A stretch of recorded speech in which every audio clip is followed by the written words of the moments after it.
Dawn did not arrive gently on June 6, 1944. It came through smoke, through mist, through the sound of engines straining against rough water, and men trying not to look too long at the horizon in front of them.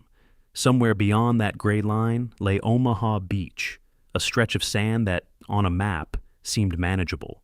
In reality, it rose into bluffs layered with concrete, wire, mines, and interlocking fields of fire. The planners had named it simply Omaha. The men approaching it would remember it as something far less abstract.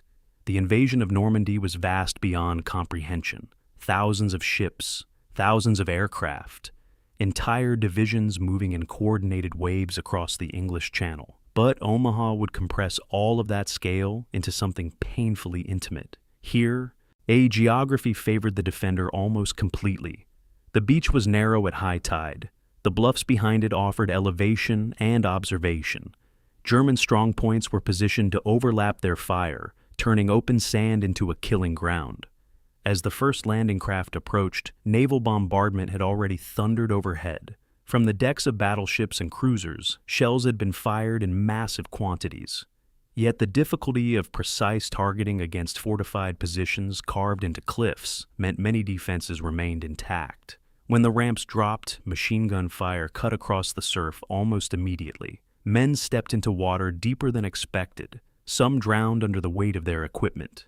Others struggled forward through waves and sand as mortar rounds fell among tightly packed formations.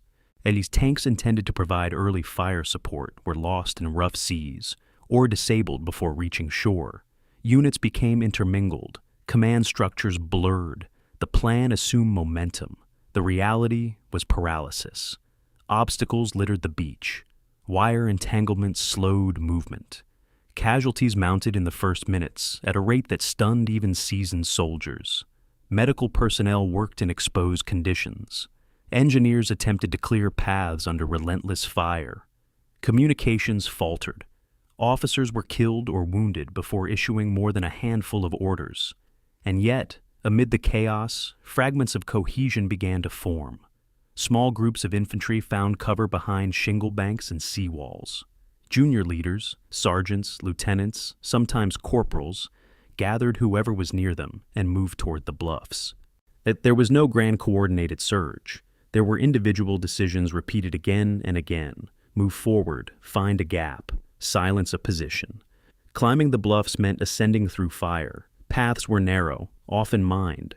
German defenders, positioned in concrete bunkers and trenches, could see the approaches clearly. But as American troops reached the top in scattered groups, they began attacking the strong points from angles not fully anticipated.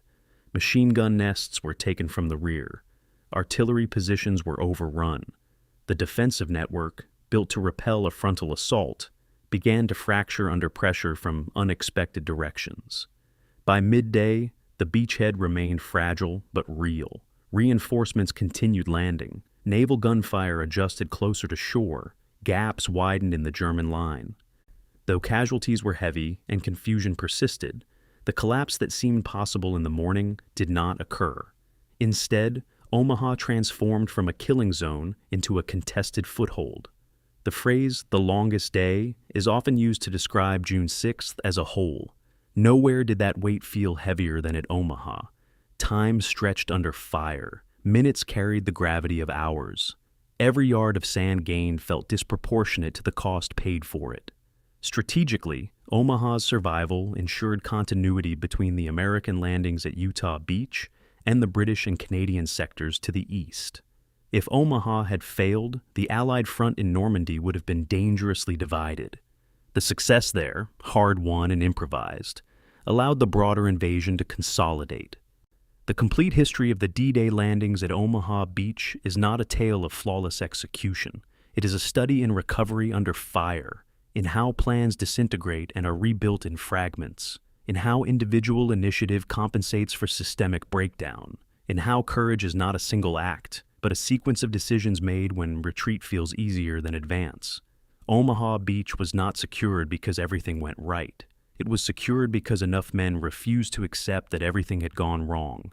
This is the complete history of the D-Day landings at Omaha Beach, the longest day, where the invasion of Western Europe came closest to unraveling, and where determination, fragmented but persistent, turned near disaster into the beginning of liberation. Before you continue, pause for just a moment. Notice the room around you. Is it quiet, or is there movement at the edge of your awareness? Has the day just begun for you, or are you reading this as it winds down? Take a second to register it without distraction. Omaha was fought in hours that felt endless to those on the sand. Let this story unfold without rushing past what those hours meant. Chapter 1. The Beach at the End of the World. The 17th of April, 1942. Low tide at Vieilleville-sur-Mer. A French fisherman named Jean Marion pulled his wooden boat across wet sand, the morning air heavy with salt and the smell of exposed seaweed. He had made this walk thousands of times before, 300 yards from the waterline to the stone seawall, the bluffs rising above him like the walls of an amphitheater, steep and indifferent. This morning, something was different. German engineers stood near the base of the cliffs with surveying equipment, leather-bound notebooks in hand, measuring angles and making calculations. One of them looked down at the beach, then up at the bluffs, then back at the beach again. He nodded slowly, as if confirming something he had suspected. Jean Marion did not yet understand what this meant, but the Germans had clearly recognized what the tides and geology had known for millennia. This beach was a natural fortress, a killing ground that would defend itself. The stretch of Norman coastline that would become known as Omaha Beach was always going to be difficult. Its geography made that inevitable long before any concrete was poured or any gun emplaced. The beach formed a crescent roughly 6 miles long, it curving gently between the villages of Vieilleville-sur-Mer in the west and Colleville-sur-Mer in the east. At low tide, the exposed sand stretched 300 yards from the water to the seawall, a vast open space with no natural cover, no depressions large enough to shelter a man. At high tide, the beach shrank to a strip barely 30 feet wide before meeting a low bank of stones and shale. The bluffs rose steeply behind this narrow margin, clay and marl cliffs averaging 100 to 170 feet in height, the equivalent of a 10 to 15-story building, presenting a vertical barrier between the beach and the plateau above. Only 5 places along the entire 6-mile stretch offered practical routes off the beach. These were the draws, narrow valleys where streams had cut through the bluffs over centuries, creating natural passages inland. The Germans would designate them as resistance nest positions 60 through 74, but Allied planners would give them simpler names: Dog 1 at Vieilleville in the west, Dog 3 at Les Moulins, Easy 1 at Saint-Laurent in the center, Easy 3 at Colleville, and Fox 1 in the east. Every other section of the beach terminated at a cliff face that could not be scaled under fire, that could barely be climbed at all. An attacking force would have no choice but to funnel through these 5 narrow gaps, and anyone defending the beach would know exactly where the attackers had to go. The geography itself imposed tactical constraints more absolute than any military doctrine.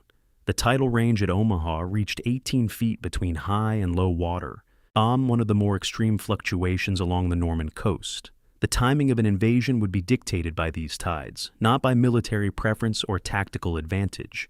Attack at high tide and troops would face only 30 feet of beach before reaching the seawall, but landing craft would have to navigate hundreds of underwater obstacles in the approach. Attack at low tide and the obstacles would be visible and potentially clearable, but soldiers would have to cross 300 yards of exposed sand under observation from defenders on the high ground. The moon controlled the tides, and the tides would control the invasion. Human plans would have to accommodate celestial mechanics that cared nothing for strategy or sacrifice. The geology beneath the sand offered its own complications. The bluffs consisted of clay and marl, all soft enough to excavate with hand tools, but stable enough to support concrete fortifications. The beach surface itself was a mixture of sand, shale, and smooth stones worn round by centuries of wave action. These stones would jam rifle mechanisms, fill boots with cutting edges, and create treacherous footing for men carrying 70 pounds of equipment. The Germans had not created these conditions. They had simply recognized them and understood that nature had done half their defensive work before they arrived. In the summer of 1942, the first German construction crews arrived with concrete mixers and surveying equipment. At this point, General Feldmarschall Erwin Rommel had not yet been assigned to inspect the Atlantic Wall defenses, but local Wehrmacht commanders could see what any military engineer would recognize. This beach defended itself by its shape and position, and with modest fortification, it could become nearly impregnable. Early concrete pillboxes began to appear on the bluffs, positioned to provide overlapping fields of fire across the beach face. The concept of the Atlantic Wall was formalized in Führer Directive No. 40, issued by Adolf Hitler on the 23rd of March, 1942, calling for a continuous fortified zone from Norway to the Spanish border. Omaha Beach would become one small section of this vast defensive system, but its natural advantages would make it one of the strongest. By autumn of 1942, the German occupation authorities had decided they needed the high ground above the beach for military purposes. The small hamlet of Hamel-au-Prêtre, population 47, received evacuation orders. Families who had lived in these cottages for generations were given days to gather their possessions and leave. Marie Lefebvre, age 68, carried a single suitcase from her home overlooking the sea, leaving behind furniture, photographs, and the accumulated details of a lifetime. She would never return. Her cottage and those of her neighbors would be demolished to make room for observation posts, ammunition bunkers, and communication trenches. The French civilians who had fished these waters and farmed this land were erased from their homes so that the beach could be turned into a fortress. Their displacement would be a footnote in the larger history of the war, barely recorded and quickly forgotten. But for those families, it was the destruction of their world. The beach that would be designated Omaha in Allied planning documents did not receive that name until January of 1944, during a prosaic planning meeting in London, where American staff officers were assigning code names to landing sectors. They chose names from American cities, working alphabetically: Oklahoma, then Omaha. The beach that would become synonymous with sacrifice and courage, that would be remembered as one of the bloodiest places in the invasion of France, was named for filing convenience, its designation chosen because it began with the letter O and fit into a logical sequence. There was no poetry in the selection, no premonition of what would unfold there. It was simply the next name on the list. The Atlantic Wall existed more in propaganda than in reality during these early years of construction. Hitler spoke of an impregnable fortress line, and German newsreels showed impressive concrete bunkers and gun emplacements. But the actual state of coastal defenses remained incomplete and inconsistent. At Omaha Beach specifically, by the end of 1942, construction crews had completed 28 concrete bunkers and strong points, where terrain and engineering analysis suggested that 85 would be needed for comprehensive coverage. The fortifications that did exist were formidable, built to withstand naval bombardment, but they were spread too thinly to create a truly continuous defensive line. Gaps existed, and they would remain until Rommel arrived to assess the situation and demand acceleration of the construction program. The beach that would become Omaha existed in these early years in a state of transformation, no longer fully civilian, but not yet completely militarized. A landscape caught between its past as fishing villages and farming communities and its future as a battlefield.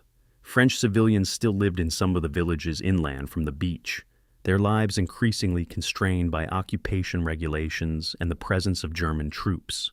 The fishermen who had worked these waters for generations found their movements restricted, their catches scrutinized, their boats subject to search. The land itself was being reshaped, trenches carved into hillsides, concrete poured into forms, a barbed wire strung across fields that had grown wheat and barley. The beach was becoming something new, something designed for violence, and everyone who lived near it could sense that when the war returned to France, it would return here, to this stretch of sand and stone between the cliffs and the sea. Chapter 2. Rommel's Nightmare.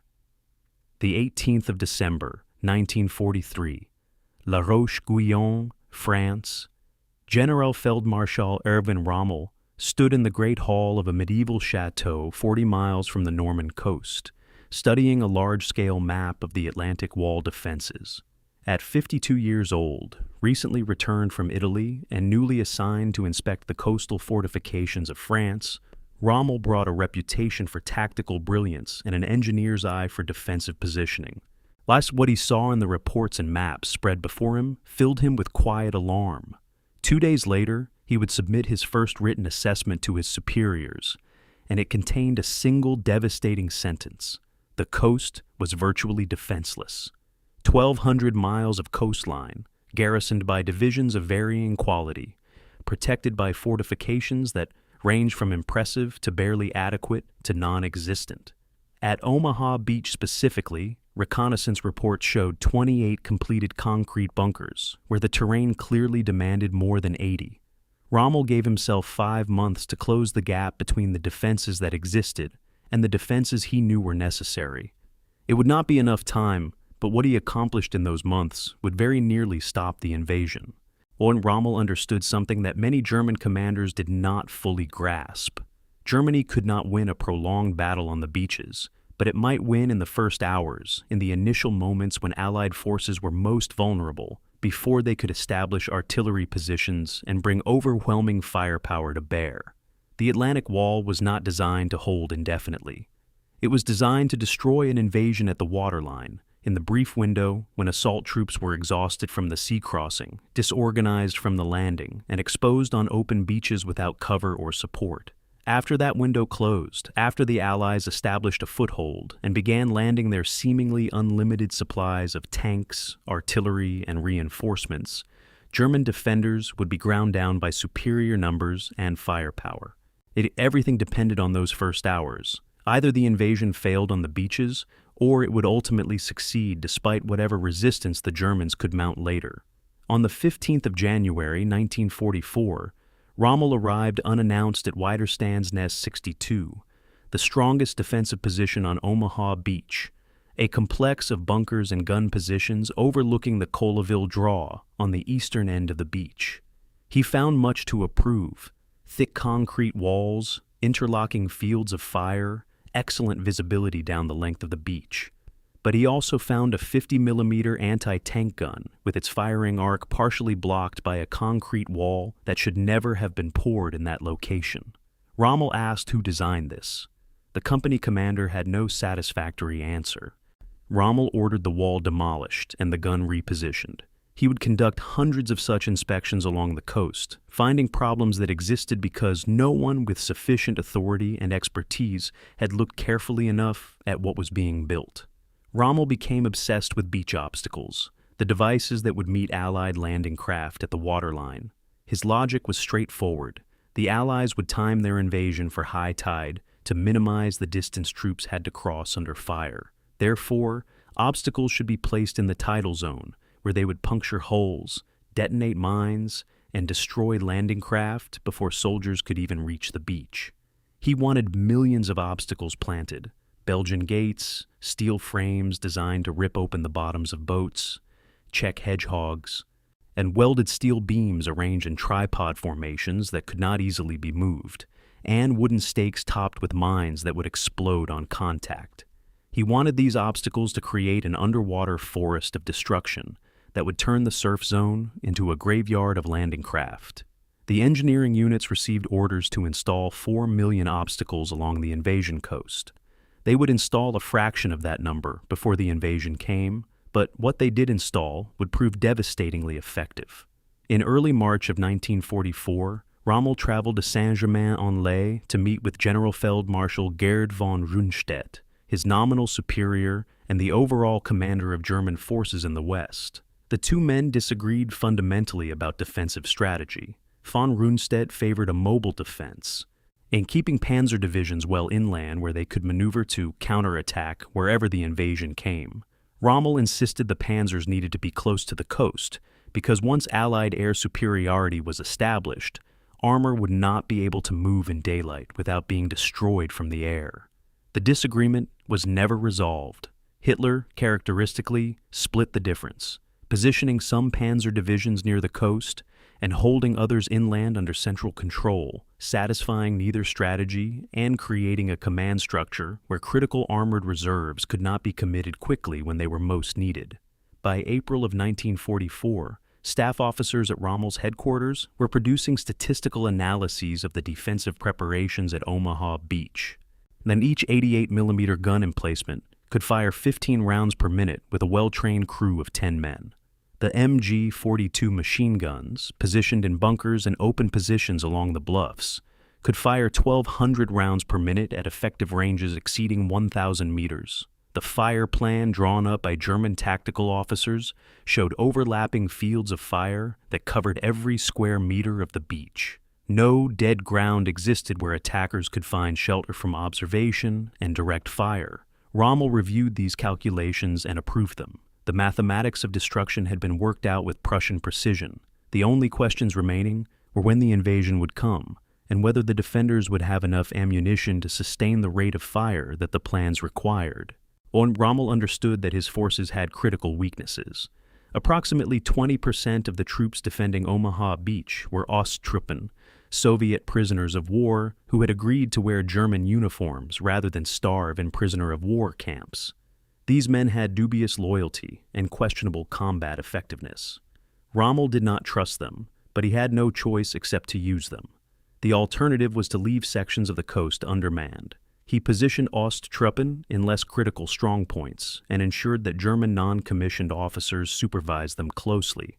But he knew that once the battle began, there was no guarantee how these men would perform. Some might fight effectively out of fear of German military justice.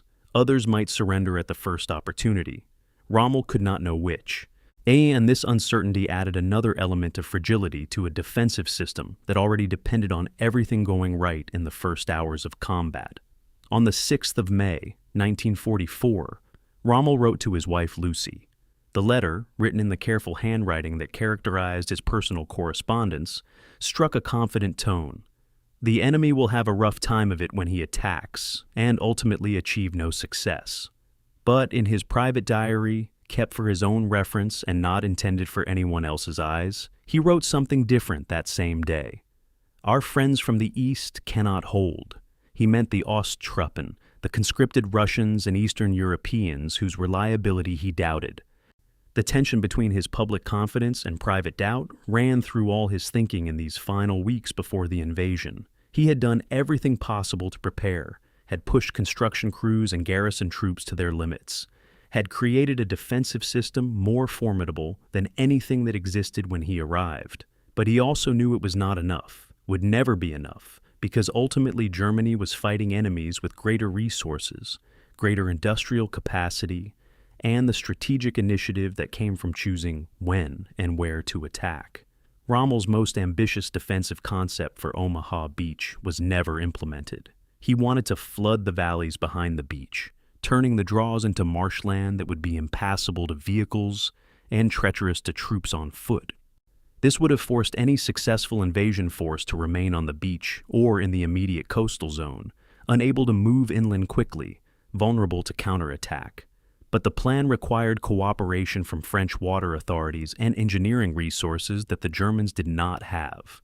The local French officials, operating under occupation but still possessing administrative control over water management infrastructure, refused to cooperate. They delayed, provided incomplete information, and quietly sabotaged German requests for assistance. The Germans lacked the technical expertise to implement the flooding on their own.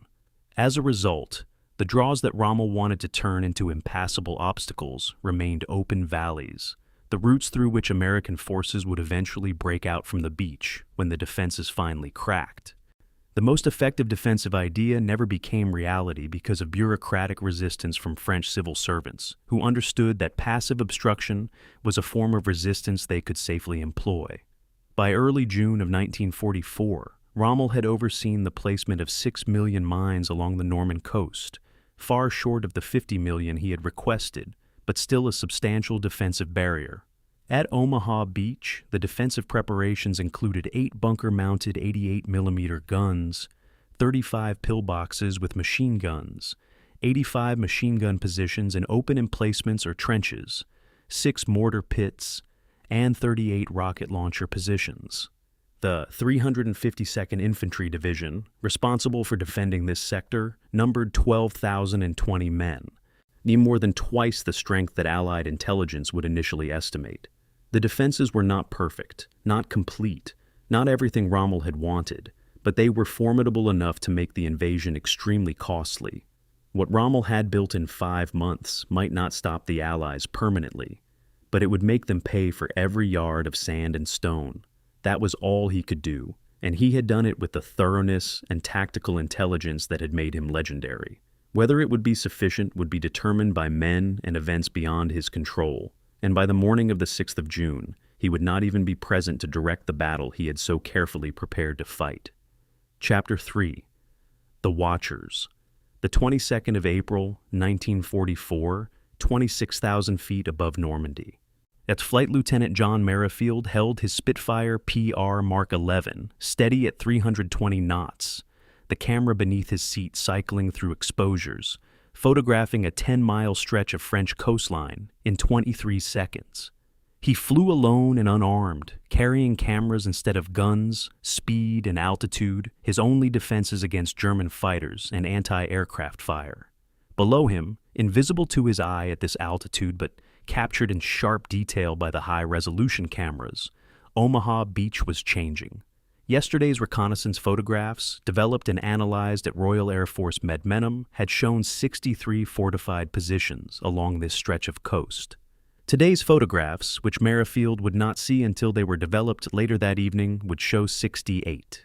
As the Germans were building 5 new bunkers per week, and reconnaissance pilots were the only reliable means of tracking this construction, someone had to photograph the beach repeatedly, precisely, methodically, creating a visual record that intelligence analysts could study for changes. That someone was Merrifield and dozens of pilots like him, flying daily missions over France, their cameras the eyes of an invasion force that desperately needed to know what waited for them across the channel. The following morning, at RAF Medmenham in Buckinghamshire, Section Officer Constance Babington Smith hunched over a stereoscopic viewer in a converted country house that served as the main Allied Photographic Intelligence Center. She was one of 1,700 photo interpreters, many of them women from the Women's Auxiliary Air Force, who transformed reconnaissance images into usable intelligence. The work required extraordinary visual acuity, meticulous attention to detail, and the ability to recognize changes in images taken days or weeks apart. Babington Smith examined Merrifield's photographs from the previous day, comparing them to earlier images of the same locations. She noticed fresh concrete at Widerstands Nest 65. Using stereoscopic viewing techniques and shadow measurements, she calculated the height of the new structure by measuring the length of the shadow it cast in the morning sun, 12 feet. That height indicated a bunker, not an observation post. She updated the master target map that hung on the wall of the interpretation room, adding another defensive position to the increasingly dense network of German fortifications. In Normandy itself, another intelligence network operated beneath German occupation. René Duché, a house painter from Caen, volunteered to work on German fortification projects, specifically to gather information he could pass to the resistance. He befriended a German engineering officer over drinks at a cafe near the construction site, carefully cultivating a relationship built on shared cigarettes and conversation about architecture and design. In May of 1944, Duché obtained blueprints for the Widerstands Nest 62 complex, the strongest defensive position on Omaha Beach. The blueprints were photographed, the images reduced to microfilm barely larger than a grain of rice, and the microfilm was concealed in a hollowed-out bicycle handlebar. Then a 19-year-old courier named Jean Vaubadon carried the bicycle through 2 German checkpoints on her journey to the coast, where the microfilm was eventually transferred to a boat that crossed the channel. Both times she was stopped, she maintained her cover story, visiting her aunt in a nearby village. Both times the German sentries waved her through. The blueprints reached London, were analyzed by Allied engineers, and contributed to the intelligence picture of German defenses that would inform the invasion plan. At a secret facility in southern England, craftsmen worked through the spring of 1944, building a massive-scale model of Omaha Beach based on thousands of reconnaissance photographs. The model, constructed at a scale of 1 to 500, stretched 40 feet in length and included every bunker, in every trench, every obstacle that photo interpreters had identified. Each defensive position was represented in miniature, positioned exactly where reconnaissance photographs showed it existed on the actual beach. Officers planning the invasion walked around this model with pointers, studying approach routes and identifying objectives. Landing craft commanders memorized the model before embarkation, trying to fix in their minds what the beach would look like when they approached it under fire. Years later, veterans who saw the model for the first time after the war reported an eerie sense of recognition. It was accurate enough that they could identify the specific sections of beach where they had landed, the bunkers that had fired on them, the draws they had fought to reach. Not all intelligence reached the right people in time. In early May of 1944, a French agent codenamed Brutus reported unusual German troop movements near Omaha Beach. His intelligence suggested that the 352nd Infantry Division, a full-strength combat division, had moved into positions directly behind the beach, replacing or reinforcing the lower-quality static defense units that Allied planners expected to face. This intelligence reached SHAEF, the Supreme Headquarters Allied Expeditionary Force, where it was noted in intelligence summaries but not emphasized in briefings to assault troops. The failure to properly disseminate this critical information meant that soldiers boarding landing craft in early June believed they would face second-rate garrison troops, and when in fact they would be assaulting positions held by a combat-experienced division at double the expected strength. This intelligence failure would cost lives, though exactly how many is impossible to calculate. What is clear is that the information existed in Allied headquarters but did not reach the men who needed it most. In mid-May of 1944, Captain Samuel Elliott, a United States Army intelligence officer, compiled the final pre-invasion intelligence summary on Omaha Beach defenses. The document ran to 47 pages, listing every known gun position, every bunker, every minefield, every obstacle that reconnaissance and agent reports had identified. Elliott cross-referenced air photographs with agent reports, ground observations with German radio intercepts. It was creating as complete a picture as possible of what waited for the assault force. He typed the document himself, working late into the night, checking and rechecking coordinates and descriptions.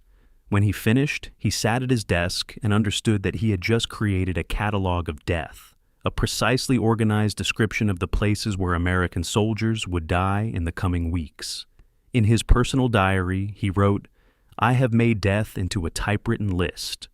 The remark captured something essential about intelligence work in war, the transformation of human danger into abstract information, the necessary emotional distance that allowed officers to do their jobs without being paralyzed by the weight of what their information meant for the men who would use it. Between January and June of 1944, our Royal Air Force reconnaissance aircraft flew 3,215 sorties over the Normandy coast. Photo interpreters at Medmenham analyzed approximately 5 million photographs during the war, creating an intelligence archive of unprecedented scale and detail. The final Allied intelligence estimate for Omaha Beach identified 85 fortified positions. The actual number was 92. The error margin of 8% represented the limits of what photographic reconnaissance could achieve. Some bunkers were too well camouflaged to appear in photographs. Some positions were completed after the final reconnaissance missions. Some were simply missed by interpreters working under time pressure to process thousands of images. The intelligence picture was good, better than any invasion force had ever possessed. But it was not complete. The gaps in knowledge would be filled in during the assault, when soldiers encountered positions that did not appear on their maps and discovered that the defenses were stronger than the intelligence summaries had indicated. The most valuable intelligence about Omaha Beach came not from sophisticated aerial photography or agent networks, but from French fishermen who continued working the Norman coast throughout the occupation. These men noted that German obstacle placement followed specific tidal patterns, with construction crews working at low tide to position steel frames and wooden stakes in the surf zone. This information, radioed to England by resistance networks, allowed Allied planners to time each hour precisely. Low tide plus 40 minutes. All when obstacles would be visible enough for engineers to see and potentially clear them, but landing craft could still reach the beach before the rising tide covered the obstacles completely. Fishermen with hand-drawn charts and local knowledge solved a problem that all the aerial photography and technical analysis had not fully resolved. Their contribution was never celebrated, rarely recorded, but it directly influenced one of the most critical decisions in the invasion plan. The intelligence effort that preceded the Normandy invasion represented the most thorough reconnaissance operation in military history up to that point. Every photograph, every agent report, every piece of information contributed to a picture that was detailed but never complete, accurate but never perfect. The Watchers had done their work. May had created an intelligence foundation that gave Allied planners the information they needed to design the assault. But information is not the same as certainty, and knowledge is not the same as victory. The reconnaissance pilots, the photo interpreters, the agents in France, the analysts in England had provided what they could. What would happen when soldiers acted on that information, when the plans met the reality of German defenses and the chaos of combat remained unknown? The Watchers had seen what they could see. Now, others would have to fight on ground. The Watchers had only observed from 26,000 feet, or through stereoscopic viewers in quiet rooms, far from the sound of guns. Chapter 4. The Plan That Couldn't Work. The 27th of March, 1944, 1600 hours, V Corps Headquarters, Bryanston Square, Bristol. Major General Leonard Jarrow stood before a wall-sized map of Omaha Beach, wooden pointer in hand, addressing 34 officers who filled the briefing room. Regimental commanders, naval liaison officers, air support coordinators, engineer battalion leaders sat in rows, notebooks open, studying the map as Jarrow explained the assault plan. He had just finished outlining the sequence of operations. Naval bombardment beginning at 0550 hours. Aerial bombardment at 0600 hours. First wave landing at 0630 hours. The room fell silent when he finished. Finally, Colonel George Taylor of the 16th Infantry Regiment spoke. "Sir, this is a nightmare." Jarrow did not disagree. He responded only, "I know, but it's the nightmare we've been given." The plan required 2 assault regiments, approximately 6,000 men in the first wave, to cross 300 yards of exposed beach, breach fortifications that had taken 18 months to build, and secure 5 heavily defended exits, all within 4 hours. And they had to do it at dawn, when defenders would have perfect visibility and clear fields of fire. The invasion date itself was dictated not by military preference, but by astronomical necessity. General Dwight Eisenhower had established 3 requirements for D-Day: dawn attack for naval gunfire accuracy, low tide to expose beach obstacles, and sufficient moonlight the night before for airborne operations. These 3 conditions could only be met simultaneously on 3 days in early June, the 5th, 6th, or 7th.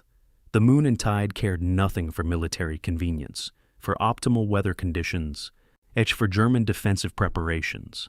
They followed their ancient cycles, and the invasion would have to accommodate itself to celestial mechanics. This temporal straitjacket drove every other aspect of planning. Once the date was fixed, everything else followed: the assembly of the invasion fleet, the timing of pre-invasion bombardment, the coordination of airborne drops inland. The entire operation hinged on matching human intentions to the movements of the moon and the rhythm of tides.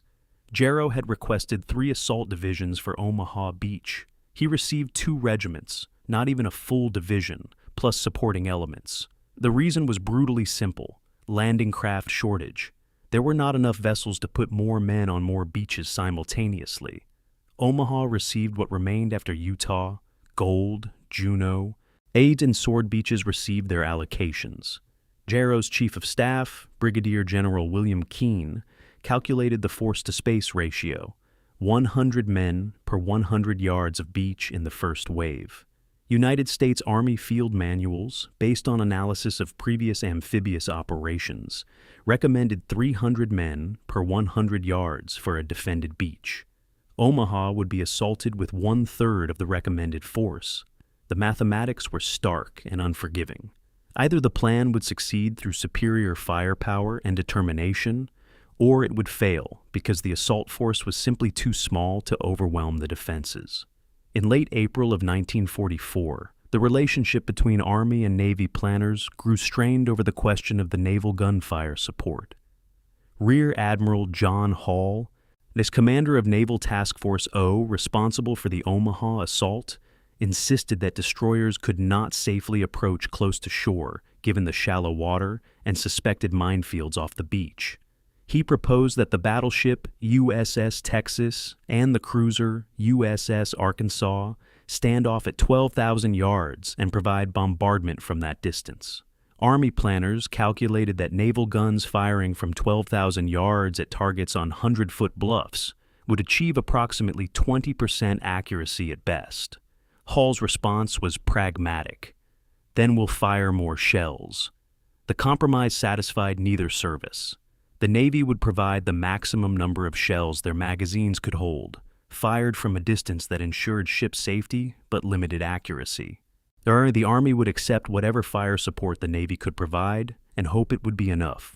Air Force planners promised that 480 B-24 Liberator bombers would drop 1,285 tons of bombs on Omaha Beach defenses beginning at 0600 hours, 30 minutes, before the first landing craft touched down.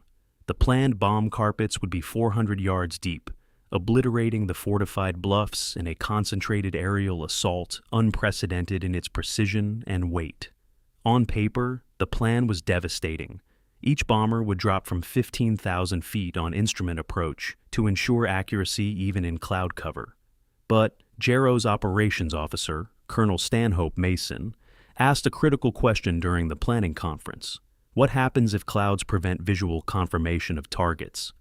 The Air Force representative explained that, to avoid hitting landing craft approaching the beach, bombers would delay their release by several seconds if visual acquisition was impossible. Mason calculated the consequences.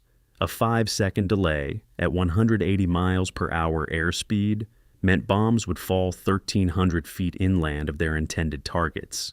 He noted this concern in writing. The notation went into the file. The concern was acknowledged but not addressed. The bombing plan remained unchanged. The assault plan included 16 engineer gap assault teams, each consisting of 13 men, tasked with clearing 50-yard wide lanes through the beach obstacles in 30 minutes while under fire. This was not merely an ambitious timeline. It was physically improbable under ideal conditions and virtually impossible under combat conditions. The engineers would arrive in the same landing craft as assault infantry, would be as exposed to German fire as any soldier on the beach, and would be carrying explosives that made them particularly vulnerable. If even half the gap teams succeeded, if even partial lanes were cleared, follow-on waves might find routes through the obstacles. If the engineers failed, subsequent landing craft would crash into steel frames, impale themselves on wooden stakes, or detonate mines, adding to the casualties and chaos. The entire invasion timeline depended on these 16 teams of 13 men, each accomplishing in 30 minutes what peacetime engineers would consider a full day's work. The greatest single constraint on the Omaha plan was not German defenses or terrain, but the capacity of the 5 beach exits. Even if American forces secured the beach quickly, even if casualties were light and German resistance collapsed, traffic analysis showed that the narrow draws could only support movement of 1,500 vehicles per hour, far below the rate at which supplies would need to flow to sustain offensive operations inland. The invasion's success depended not just on breaching the German defenses, but on rapidly engineering new exits that did not exist. Combat engineers would be required to build roads under fire in timelines that peacetime construction would measure in weeks. The plan assumed success at every stage, assumed that engineers could work miracles. It assumed that the accumulation of small difficulties would not cascade into insurmountable problems. It was a plan that could work only if nearly everything went right. and military history suggested that in combat, nearly everything does not go right. On the 28th of May, 1944, General Jarrow wrote a letter to his wife. He expressed doubts about the operation, admitted uncertainty about whether every contingency had been considered, confessed that he was not sure the assault could succeed, but was certain it had to be attempted. He sealed the letter and placed it in his personal file. He would not mail it until after D-Day, when the outcome was known, and his words could not affect morale or operations. The letter revealed what many senior commanders understood, but could not say publicly. The Omaha assault plan was built on hope as much as analysis, on determination as much as doctrine. The planners had done everything possible within the constraints imposed by geography, tides, equipment availability, and enemy defenses. Whether what they had done would be sufficient remained unknowable until men tested the plan against reality. The plan that emerged from months of staff work and coordination between services and nations was not the best possible plan. It was the only possible plan given the constraints that governed every aspect of the operation. The tides dictated timing. Landing craft shortages dictated force levels. Geography dictated where exits could be forced. Intelligence dictated which defenses had to be suppressed. Each decision constrained the next decision. Each limitation imposed new limitations until the final plan represented not what commanders wanted, but what circumstances permitted. The officers who briefed this plan to subordinate commanders knew its weaknesses, understood the gaps between the ideal and the achievable, recognized the places where the plan asked men to do things that might not be possible, but there was no alternative except to cancel the invasion, to postpone the liberation of Europe indefinitely, to accept continued German occupation of France and the prolongation of the war. The plan would be executed because not executing it was worse than accepting its risks. That cold calculation lay behind every briefing, every training exercise, every supply order. The plan could not guarantee success, but it offered a chance. And that was sufficient because it had to be sufficient. What happened when the plan met, the reality of Omaha Beach would determine whether that chance was enough. Chapter 5. The Human Cargo. The 18th of May, 1944, Weymouth, England. Private First Class. Harold Baumgarten, age 19, from the Bronx. Company B, 116th Infantry Regiment, sat on his bunk, writing a letter home to his mother. He tried to describe the training regimen, but censorship requirements made him cautious about details. He wrote, "We practice climbing nets on the ship. It's very boring." He did not write that the nets hung over frigid water, that men climbed in full combat gear, that twice in the past week soldiers had fallen and drowned before anyone could reach them. He did not write that they had practiced beach assaults so many times he had memorized every feature of a French beach he had never seen. He did not write that his company commander had told them the previous day, "Some of you won't come back." He sealed the letter and drew a small cartoon face with a smile on the envelope, trying to be cheerful, trying to maintain the illusion that everything was routine training. His hand shook slightly when he drew the smile.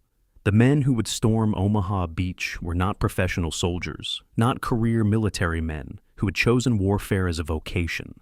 They were clerks and farmers, students and factory workers, men who had been civilians 2 or 3 years earlier, and who thought of themselves still as civilians temporarily in uniform. The average age of assault troops was 26 years old, the median age 23. They came from every state, from cities and small towns, from backgrounds as diverse as America itself. The 29th Division drew heavily from Virginia, Maryland, and Pennsylvania, National Guard units composed of men who had known each other in civilian life, who had enlisted together in hometown armories, who would fight together and in some cases die together on a beach 6,000 miles from home. The 1st Infantry Division, the Big Red One, had combat experience in North Africa and Sicily. These were veterans, men who had been under fire before, who knew what combat meant. They trained alongside the novices of the 29th, trying to prepare them for what was coming without frightening them into paralysis. On the 28th of April, 1944, Exercise Tiger, The full-scale rehearsal for Utah Beach ended in catastrophe when German E-boats torpedoed landing ships in Lime Bay, killing 749 American soldiers and sailors. More men died in this training exercise than would die on Utah Beach itself on D-Day. The men training for Omaha heard rumors. Official word was suppressed to maintain security and morale, but information leaked through the informal networks that exist in any military organization. Staff Sergeant Ray Lambert, 1st Infantry Division Medical Detachment, heard the truth from a Navy corpsman. Bodies in the water, hundreds of them, men drowned in full equipment before they ever reached France. The knowledge that the rehearsal for invasion could be fatal, that men could die in training as easily as in combat. A's added another layer of anxiety to preparations that were already fraught with tension. On the 3rd of June, 1944, at marshalling areas in southern England, troops were sealed in staging camps behind barbed wire. No one could enter or leave. Mail was distributed one final time before embarkation. Private Robert Sales, 29th Division, received a letter from his wife announcing she was pregnant. He was 22 years old. He would become a father in January if he survived the next week. He told no one. There was nothing anyone could do with the information, no comfort his comrades could offer, no way to change what was coming. He folded the letter carefully, placed it in his waterproof pouch with his identification papers, and tried to imagine a future beyond the invasion. And tried to picture himself holding a child whose face he could not yet imagine. On the 4th of June, officers finally revealed the invasion target to assembled troops. For months, men had trained on mock-ups and models without knowing where they were going. Now they learned France, Normandy. A beach designated Omaha. Captain Walter Smith, Company A, 116th Infantry Regiment, briefed his men using aerial photographs pinned to a board in a musty Quonset hut. He pointed to the fortifications they would face, the draws they would have to capture, the objectives they would have to reach. He was honest about the odds, did not soften the difficulty of what they were being asked to do. One soldier asked, "What if the plan doesn't work?" Smith's answer, recorded in multiple memoirs, it reflected the improvisational reality of combat. Then we improvise. It was not a reassuring answer, but it was an honest one, and the men appreciated honesty more than false confidence. On the 5th of June, 1944, morning, Technical Sergeant Philip Stredick, 2nd Ranger Battalion attached to the Omaha Assault Force, field-stripped and cleaned his M1 Garand rifle for the 3rd time in 24 hours. It was compulsive behavior, something to do with his hands while his mind processed what was coming. Around him in the barracks, other men engaged in similar rituals. Some sharpened knives that were already sharp. Some oiled rifles that were already oiled. Some counted ammunition for the 5th or 6th time, verifying that each clip held 8 rounds, that magazines were full, that grenades were properly secured. And each rifleman carried 96 rounds of ammunition. Each Browning automatic rifle gunner carried 350 rounds. Bangalore torpedo teams carried 50 pounds of explosives. Everything had been weighed, calculated, distributed according to tables of organization and equipment that specified exactly what each man should carry and where it should be positioned on his body. Stredick noticed that Private First Class Leo Hérault had carved his girlfriend's initials into his rifle stock, MMD. No one mentioned that this violated regulations. The violation seemed trivial given what they were about to do. That evening, in the hold of USS Samuel Chase, 5 soldiers played 5-card draw poker by lantern light.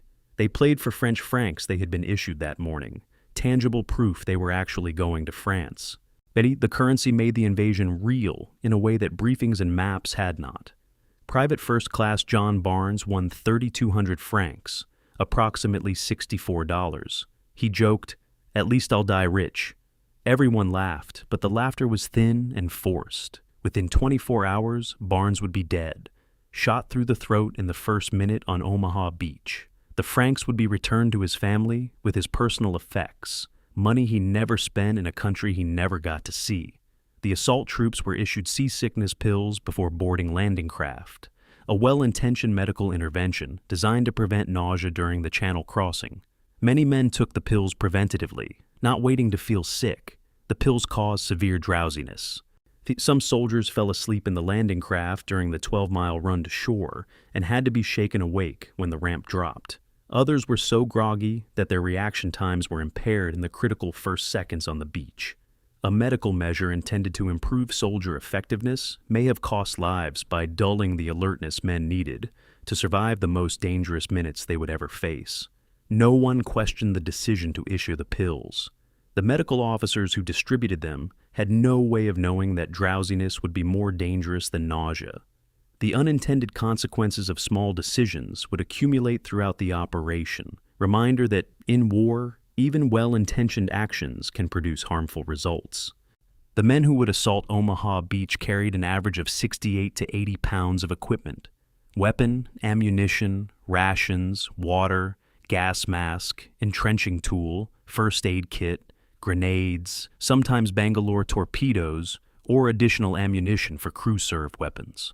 The weight was distributed across their bodies in packs, belts, bandoliers, harnesses designed by quartermaster corps planners who understood that every item had to be accessible, that soldiers could not stop to unpack gear under fire. But no amount of careful planning could change the fundamental reality.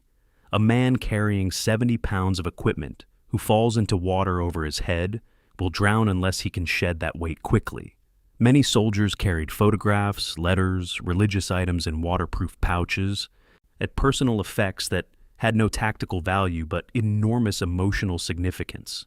These items would be found on bodies recovered weeks later, tangible connections to the lives the dead had lived before they became casualties, before they became statistics, before they became names on a memorial wall.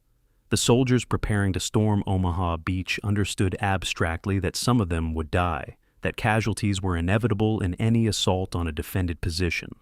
But abstract knowledge is different from concrete belief. Most men, even in the final hours before embarkation, could not fully accept that they personally might not survive.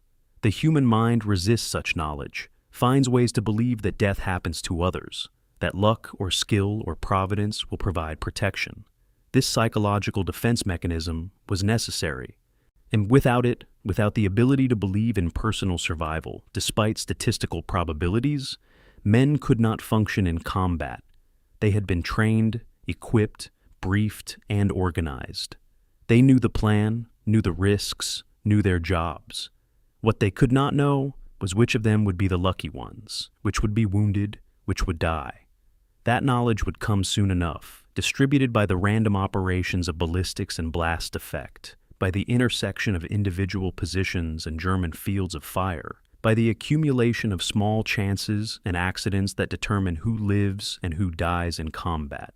For now, in these final hours, they were alive and preparing to test themselves against a beach that had been designed to kill them. Chapter 6. The night before the 5th of June, 1944, in 2015 hours, Portsmouth Harbor, England. Seaman First Class. Frank Curtin stood at the helm of Landing Craft Assault 1015, a 41-foot vessel capable of carrying 35 soldiers, feeling the hull vibrate as the engine idled. Around him in the gathering darkness, hundreds of vessels were loading troops, forming up in columns, preparing for the crossing. Landing craft, transports, destroyers, minesweepers stretched across the harbor in a procession that seemed to have no end. At 21:15 hours, signal flags dropped. The first vessels began moving south toward the channel. Curtin followed, taking his place in the line of boats heading toward France. He was 23 years old, from Idaho, and he had never piloted a boat in combat. His instruction manual was waterproofed in his jacket pocket.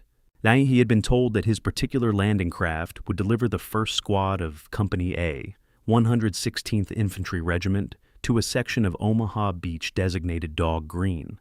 The men he would transport were below deck now, checking weapons, trying to rest. He would not speak to them. He would never learn most of their names. But their survival for the next 12 hours depended on his ability to navigate by compass in darkness, avoid obstacles, and place them exactly where the plan required. 12 miles inland from Omaha Beach, at 16 minutes past midnight on the 6th of June, Private First Class Robert Murphy 101st Airborne Division Pathfinder, jumped from a C-47 transport at 500 feet.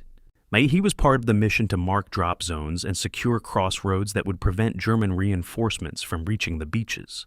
His mission preceded the beach assault by 6 hours, but it was intrinsically connected to Omaha's success. Every minute he could delay German armor moving toward the coast was another minute that assault troops would not face tanks on the beach. He landed in a flooded meadow, waist-deep in cold water. His leg bag containing extra ammunition tore away during descent, lost in the darkness and water. He was alone in occupied France with a rifle, a radio, and the mission to link up with other pathfinders and establish navigation aids for the main airborne assault that would follow in the next hours. At airfields across southern England, at 0300 hours, and ground crews loaded 1,000-pound bombs into the bellies of B-24 Liberator bombers. Staff Sergeant Carl Morrison, bomb loader at RAF Sudbury, used white paint to stencil messages on the bombs. "Dear Hitler," from the boys in Company D. The practice had become traditional, a way for ground crews to feel connected to the mission, to believe their work mattered beyond the mechanical task of loading high explosives into aircraft. Each bomb weighed half a ton. Morrison's crew loaded 6 per aircraft. By 0500 hours, 480 bombers would be airborne, carrying the destruction that was supposed to neutralize Omaha Beach's defenses. Morrison did not know that weather over the channel was deteriorating. That cloud cover would force bombers to rely on instrument approach rather than visual targeting, and that the bombs he was loading would fall inland of their intended targets. Aboard USS Texas at 0430 hours, Fire Controlman Second Class James Riley stood in the plotting room calculating firing solutions for the battleship's 14-inch guns. His job was mathematical precision, translating map coordinates into barrel elevation and powder charge. He had been awake for 19 hours. The ship carried 1,500 rounds of 14-inch ammunition. By dawn, most would be fired at a beach Riley had never seen and never would. Each shell weighed 1,400 pounds. Riley triple-checked his calculations. A 1-degree error at 12,000 yards meant shells would land 200 yards off target. 200 yards could mean hitting landing craft instead of bunkers, killing the men they were supposed to protect. The weight of that responsibility pressed on Riley as he worked through the firing tables, verifying numbers, confirming calculations, knowing that lives depended on his accuracy. At 0500 hours, Father Edward Waters, Catholic chaplain with the 116th Infantry Regiment, moved between compartments on USS Charles Carroll, offering communion and hearing confessions. Men lined up in the dim red light used throughout the ship to preserve night vision. Some confessed minor sins, infractions so trivial they would be forgotten in peacetime. Others confessed deeper fears, admitted doubt about their courage, worried that they would fail when tested. Waters gave the same response to everyone. God goes with you. He would go ashore with them. By day's end, he would perform last rites on 17 men and administer final sacraments to soldiers dying on sand and stone thousands of miles from home. Somewhere on a transport ship, at 0545 hours, Lieutenant Robert Matthias finished writing a letter to his parents. It began, "If you're reading this, I didn't make it." These letters were common, final words sealed and left with chaplains or senior non-commissioned officers with instructions to mail them only if the writer did not survive. Matthias wrote about loving his family, not regretting his service, hoping the invasion would succeed even if he did not live to see it. He wrote, "Tell Mom I wasn't afraid." It was a lie, the kind of lie sons tell mothers to spare them additional grief. He was afraid. Everyone was afraid. Fear was the rational response to what they were about to do. He signed the letter, sealed it, placed it in his waterproof pouch. He would survive D-Day. The letter would never be mailed. He would keep it for the rest of his life, a reminder of the night when he thought he was writing his final words. General Dwight Eisenhower had written 2 messages for the 6th of June. The first, distributed and read to troops across the invasion force, began, "You are about to embark upon the Great Crusade." It was stirring, confident, designed to inspire men heading into battle. The second message, written but not released, accepted full responsibility for failure. The troops, the air, and the Navy did all that bravery and devotion to duty could do. If any blame or fault attaches to the attempt, it is mine alone. He kept this second message in his wallet throughout D-Day, ready to release it if the invasion failed. He dated it July 5th by mistake, evidence of his exhaustion and the stress of command. The letter accepting defeat was written before the battle began, acknowledgement that even supreme commanders could not guarantee success, could only make decisions and accept responsibility for their consequences. The invasion fleet that crossed the English Channel on the night of the 5th and 6th of June, 1944, numbered 6,939 vessels, the largest armada in history. Landing craft, transports, battleships, cruisers, destroyers, minesweepers, supply ships formed columns that stretched across miles of sea. Weather conditions were marginal, worse than preferred but acceptable. Overcast skies, 10 to 18 knot winds, 3 to 6 foot waves. Yet Eisenhower had postponed the invasion 24 hours on the 4th of June due to storms. The weather window was narrow.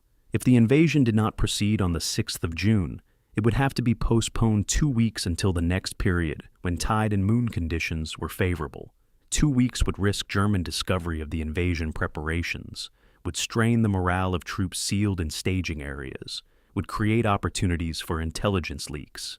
Eisenhower made the decision. The invasion would proceed on the 6th of June, despite imperfect weather. Everything was now in motion, tens of thousands of men moving toward France, and there was no way to stop it except to recall the fleet. An action that would create chaos and potentially catastrophe if some vessels received the recall order and others did not. The password for June 6th was Mickey Mouse, with the countersign Big Boy. These prosaic words would identify friend from foe in the darkness, would prevent friendly fire incidents, would allow small units separated from their commands to link up with other Allied forces. The choice of password reflected the administrative reality behind the invasion's drama. Much of the planning involved mundane decisions about communications, supply, identification systems, details that attracted no attention, but whose correct implementation was essential to preventing chaos. The invasion was built on thousands of such decisions, each small, each routine, each necessary. Together, they formed the infrastructure that allowed 6 divisions to land on 5 beaches on the same morning and function as a coordinated force rather than a disorganized mob. Yet by midnight on the 5th of June, the invasion was irreversible. Ships were at sea, aircraft were loaded, troops were aboard landing craft beginning the crossing. The machinery of Operation Overlord, set in motion over years of planning and months of preparation, could not be stopped. Men aboard those vessels knew they were heading toward France, toward combat, toward a battle that would determine the course of the war and the fate of Europe. Some tried to sleep. Some wrote letters they hoped would never be mailed. Some prayed. Some checked equipment for the 10th time. Some sat in silence, each man alone with his thoughts, with his fear, with his determination to do his job and survive if possible, and to face whatever came with whatever courage he could muster. The night before the invasion was the last hours of relative safety, in the final moments when death was still theoretical rather than imminent. By dawn, everything would change, and these hours of quiet preparation would be remembered as the last calm before a storm of steel and fire that would make Omaha Beach synonymous with sacrifice. Chapter 7. The Crossing. The 6th of June, 1944, 0445 hours, 12 miles offshore. Assault area. O boatswain's mate. Second Class Raymond Hoffner cut the engine on landing craft vehicle personnel, 71, letting his craft drift as it waited for HA hour. Around him in the pre-dawn darkness, hundreds of other landing craft bobbed in the swell, engines idling, waiting for the signal to begin the final approach to the beach. It was not fully light yet, just the gray hint of dawn over the eastern horizon. Behind Hoffner, 36 soldiers from the 116th Infantry Regiment sat on metal benches, silent except for the sounds of retching. The seas were rougher than forecast. 5-foot swells that lifted and dropped the flat-bottomed craft rhythmically, relentlessly. Every fourth or fifth wave splashed over the gunwales, soaking the men with cold seawater. Their uniforms were already wet, contaminated with vomit and salt spray. Private First Class Leo Nash had his head between his knees. Corporal William Hawks was praying quietly. Sergeant Robert Slaughter, age 19, the youngest sergeant in his company, kept checking his watch. Still 105 minutes until they reached the beach. Hoffner could see the coastline now, a dark line against the lightening sky. He could hear something else, a low rumble like distant thunder. A naval bombardment had begun. The flat-bottomed landing craft were designed for shallow water operations, for crossing the final 100 yards from transport ship to beach. They were never intended for open ocean crossings. In the channel swell, they pitched violently. Within 30 minutes of leaving the transport ships, 60 to 75% of soldiers were vomiting. Equipment became fouled. Ammunition got wet. Men who had taken seasickness medication were drowsy. Men who had not taken it were incapacitated. Technical Sergeant John Robert Slaughter would later testify that he was so sick he did not care if the Germans shot him. He just wanted off the boat. The physical toll before the battle even began would affect reaction times, strength, and morale. Soldiers would arrive on the beach not fresh and alert, but exhausted and dehydrated, weakened by hours of seasickness. 5 miles offshore, at 0545 hours, Company B of the 743rd Tank Battalion launched its DD amphibious tanks, duplex-drive Shermans, with flotation screens and propellers that theoretically allowed them to swim to shore. In calm water, under ideal conditions, the design worked. In 5-foot seas, it was suicidal. The launch officer, seeing the conditions, radioed to request bringing the tanks closer to shore before launching. His request was denied. The plan required tanks on the beach at H hour. Of 29 tanks launched, 27 sank within minutes. Most crews escaped, some did not. 2 tanks managed to stay afloat and eventually reached Omaha Beach. The others vanished into 60 feet of water, all settling to the channel floor, where they would rest until salvage operations recovered them years later. The armor support that was supposed to lead the assault was gone before the beach was even visible from the landing craft. At 0600 hours, soldiers in the landing craft heard the drone of hundreds of B-24 engines overhead. The aerial bombardment had begun. Through the overcast sky, they could see dark shapes of bombers in formation. Men cheered. This was the promised destruction of German defenses, the aerial assault that would crater the bunkers and shatter the fortifications. What the soldiers could not see was that the bombers, approaching from over the channel and wary of hitting landing craft below, were delaying bomb release by 5 to 30 seconds. Every bomb fell inland of the beach fortifications. Not a single German bunker at Omaha was damaged by the aerial bombardment. The soldiers in the landing craft did not know this yet. They were reassured by the sound of distant explosions, believed the bombardment was working, thought the defenses would be weakened when they arrived. From 0550 to 0630 hours, naval bombardment continued. Soldiers in landing craft saw the flashes, heard the concussion of naval gunfire, felt the physical impact of battleship shells passing overhead. USS Texas alone fired 255 14-inch shells. Cruisers and destroyers added thousands more rounds. The display of firepower was impressive, overwhelming, seemingly irresistible. What soldiers did not know was that firing from 12,000 yards at targets on 100-foot bluffs, without forward observers on shore to adjust fire, the naval guns were achieving approximately 15 to 20% accuracy. Most shells overshot into the countryside or fell on the empty beach face. The concrete bunkers on the bluffs, the actual sources of danger, remained largely intact. The bombardment created smoke, noise, and the illusion of destruction, but it did not significantly damage the German defensive positions. At 0615 hours, with 15 minutes remaining until the ramps would drop, soldiers made final preparations. Some checked weapons one more time. Some tightened straps on equipment. Some simply sat, staring at nothing, trying to prepare mentally for what was coming. In Landing Craft Vehicle Personnel 4, Corporal Samuel Fuller, who would later become a renowned filmmaker, he shared his last dry cigarette with Private First Class Robert Garcia. They lit it with a Zippo lighter, cupping the flame against wind and spray, passing it back and forth. Neither spoke. Around them, other men watched the shore growing closer. The beach was visible now, smoke rising from the bombardment, the bluffs dark and imposing. Garcia took the final drag, dropped the cigarette butt into the bilge water where it hissed out. Fuller would remember this moment for 60 years, the intimacy of a shared cigarette before shared violence. Garcia would die in the water, shot before reaching dry sand, his body recovered weeks later and identified by the dog tags he wore. The crossing from transport ships to beach took approximately 2 hours, H hour being set for 6:30 hours. Wave heights were 3 to 6 feet, and higher than the preferred 2-foot maximum for landing craft operations. Each landing craft vehicle personnel carried 36 troops. Each landing craft assault carried 35. Larger landing craft infantry vessels carried 200 or more. The craft were organized in waves, each wave timed to land at specific intervals, each with assigned landing sectors. But strong lateral current ran east to west along Omaha Beach, and coxswains had to angle their approach to compensate or risk being swept off their assigned landing zones. Many would miscalculate or be unable to hold position against the current. Post-war analysis would show that approximately 40% of first-wave landing craft missed their designated sectors by 300 to 1,000 yards.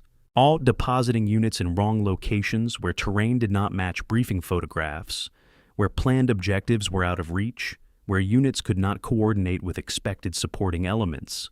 The coxswains piloting these landing craft were mostly 19 to 23-year-old sailors who had received minimal training in navigation and small boat handling. Many had never operated their assigned craft before rehearsal exercises in May.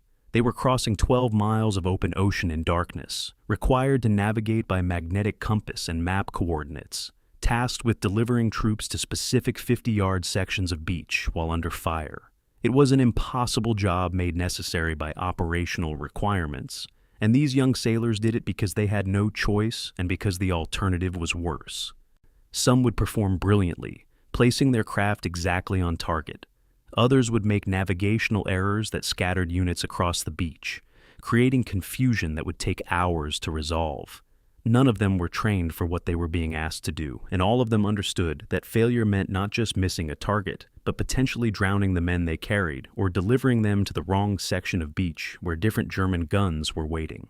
As the landing craft approached the final 1,000 yards, around 0620 hours, the sound that soldiers would remember most was not gunfire, which had not yet begun, but the diesel engines, the slap of waves against steel hulls, and the omnipresent sound of seasick men vomiting.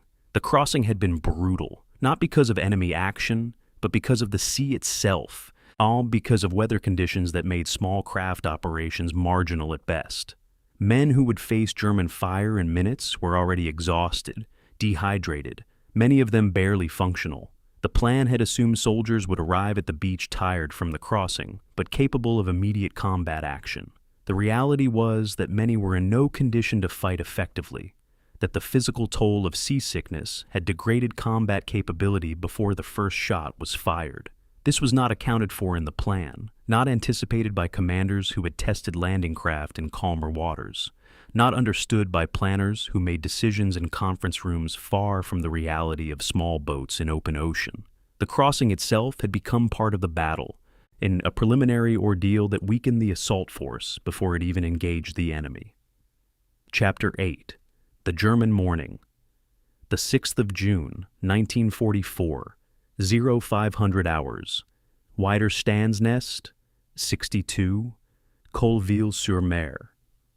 Grenadier Franz Gockel, age 20, from Bavaria, shifted his weight behind his MG-42 machine gun and watched gray light slowly reveal the English Channel. He had been on watch since 0300 hours, standing guard while others slept, and his hands were cold despite the gloves he wore.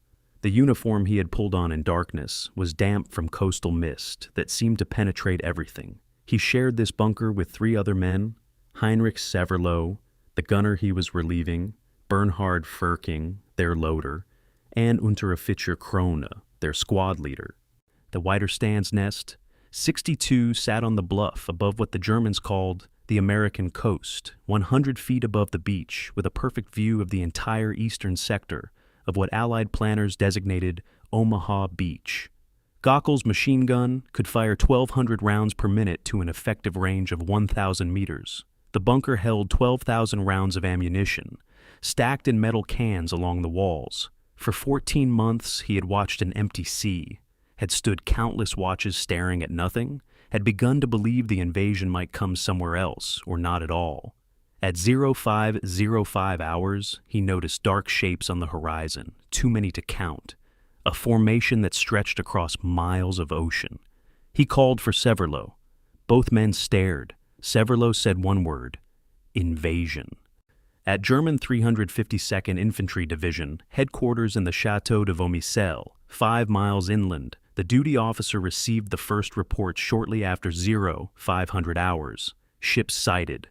Allied aircraft overhead. Possible airborne landings inland. General Lieutenant Dietrich Kreis, the division commander, had been expecting something. Weather analysis suggested early June as a probable invasion window, and intelligence reports indicated Allied preparations were reaching completion. But he had not known where the blow would fall, and even now, with reports arriving from multiple coastal observation posts, he could not be certain this was the main invasion rather than a feint. He issued alert orders. Soldiers who had been sleeping in bunkers and trenches stumbled to their positions. Artillery crews manned their guns. But communication was already fragmenting. Many forward observers and telephone lines ran through areas where Allied airborne troops had landed during the night. Some strong points reported line cuts, radio difficulties, inability to communicate with battalion headquarters. The defensive system that depended on coordinated fire and mutual support was beginning to show cracks before the first American soldier reached the beach. At 0550 hours, naval bombardment began. At Widerstands Nest 62, Severlo and Gockel watched shells impact the beach below and the slopes around their position. The bunker shook. Dust and fragments of concrete fell from the ceiling. Severlo braced himself against the gun mount, waiting for a direct hit that would collapse the bunker and bury them all. The shells sounded like freight trains passing overhead, a roar that built and peaked and ended in detonation. Most impacts were below their position or behind it, on the empty beach or in the fields beyond. The naval gunners could not see their target clearly enough to achieve precision. After 30 minutes of bombardment, after hundreds of shells had been fired at this sector, the bunker remained intact. The guns were operational, the ammunition was dry and ready. Severlo would later write that they expected to be destroyed, that the violence of the bombardment convinced him the position could not survive. But when the firing lifted, when relative quiet returned, he found himself alive in a bunker that still functioned, with weapons that still worked. It facing an enemy who had just announced his arrival, but had failed to eliminate the defenses. At 0625 hours, German defenders along the bluff could see landing craft now, hundreds of them arranged in neat lines, approaching in waves. Orders passed down the defensive line. Hold fire until landing craft reached the waterline. Let the Americans think the bombardment worked. Let them believe the defenses are destroyed. Then open fire at maximum effect. Gockel returned to his gun.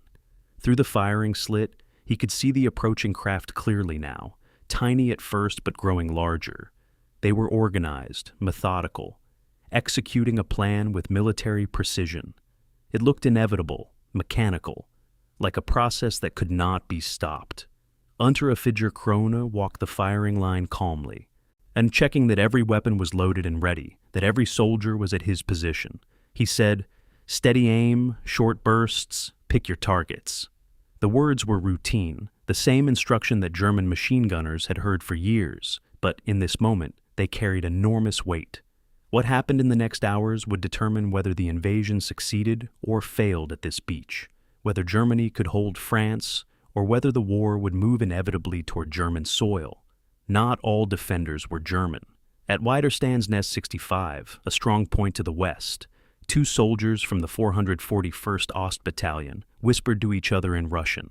They were ethnic Russians, Soviet prisoners of war who had been given a choice: wear German uniforms and fight for Germany, or starve in prisoner of war camps. They chose survival, but their loyalty was suspect and their morale fragile. One said, "We wait, maybe we surrender." The other, "Maybe they kill us first." These Osttruppen made up approximately 20% of German strength at Omaha Beach. Some would fight effectively because they were supervised by German non-commissioned officers, and because surrender under fire is difficult. Others would surrender at the first opportunity. Rommel had known this, had noted his concerns in his diary, had understood that 1/5 of his defensive force was unreliable, but he had no alternative except to use them. The Wehrmacht did not have enough German soldiers to garrison the entire Atlantic Wall with reliable troops. The Osttruppen filled gaps that would otherwise have been left undefended. But their presence added another element of uncertainty to a defensive plan that depended on every position fighting to its limit. At 0628 hours, Lieutenant Bernhard Firking, age 22, platoon leader at Widerstands Nest 62, stood behind his men and recited a silent prayer. He was Catholic, had been raised to value life, had never imagined he would be in a position where his job was to kill people. But desertion meant court-martial and execution. Failure to fight meant shame to his family. He thought of his younger sister in Munich, pictured her face, wondered if he would ever see her again. He checked his Walther P38 pistol, 8 rounds, 1 in the chamber. He probably would not need it. The machine guns would do the killing. His job was to direct fire, to ensure his men maintained discipline. Next, to report to company headquarters. He exhaled slowly, trying to calm his heartbeat, trying to find some reserve of steadiness that would allow him to do his duty, even though every part of him wanted to be anywhere except here. German defenders at Omaha Beach numbered approximately 7,800 men from the 352nd Infantry Division and attached units. They manned 85 MG-42 machine guns, 8 bunker-mounted 88mm guns, 35 pillboxes, 6 mortar pits, and 38 rocket launcher positions. They held elevated positions with clear fields of fire, protected by concrete and earth. They had pre-planned artillery coordinates for every section of beach, had spent months preparing these defenses, had tested their weapons and trained for this moment. Their advantage was positional, structural, built into the terrain and the fortifications. They did not need to be elite troops to be effective. They only needed to occupy their positions, maintain discipline, and fire their weapons according to training.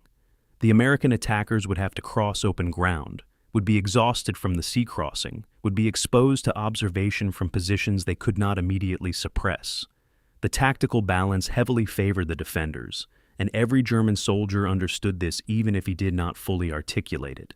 They were frightened, certainly, but they were also confident that their positions would do much of the fighting for them. The German defenders at Omaha included significant numbers of men with medical conditions that made them unfit for frontline Eastern Front service.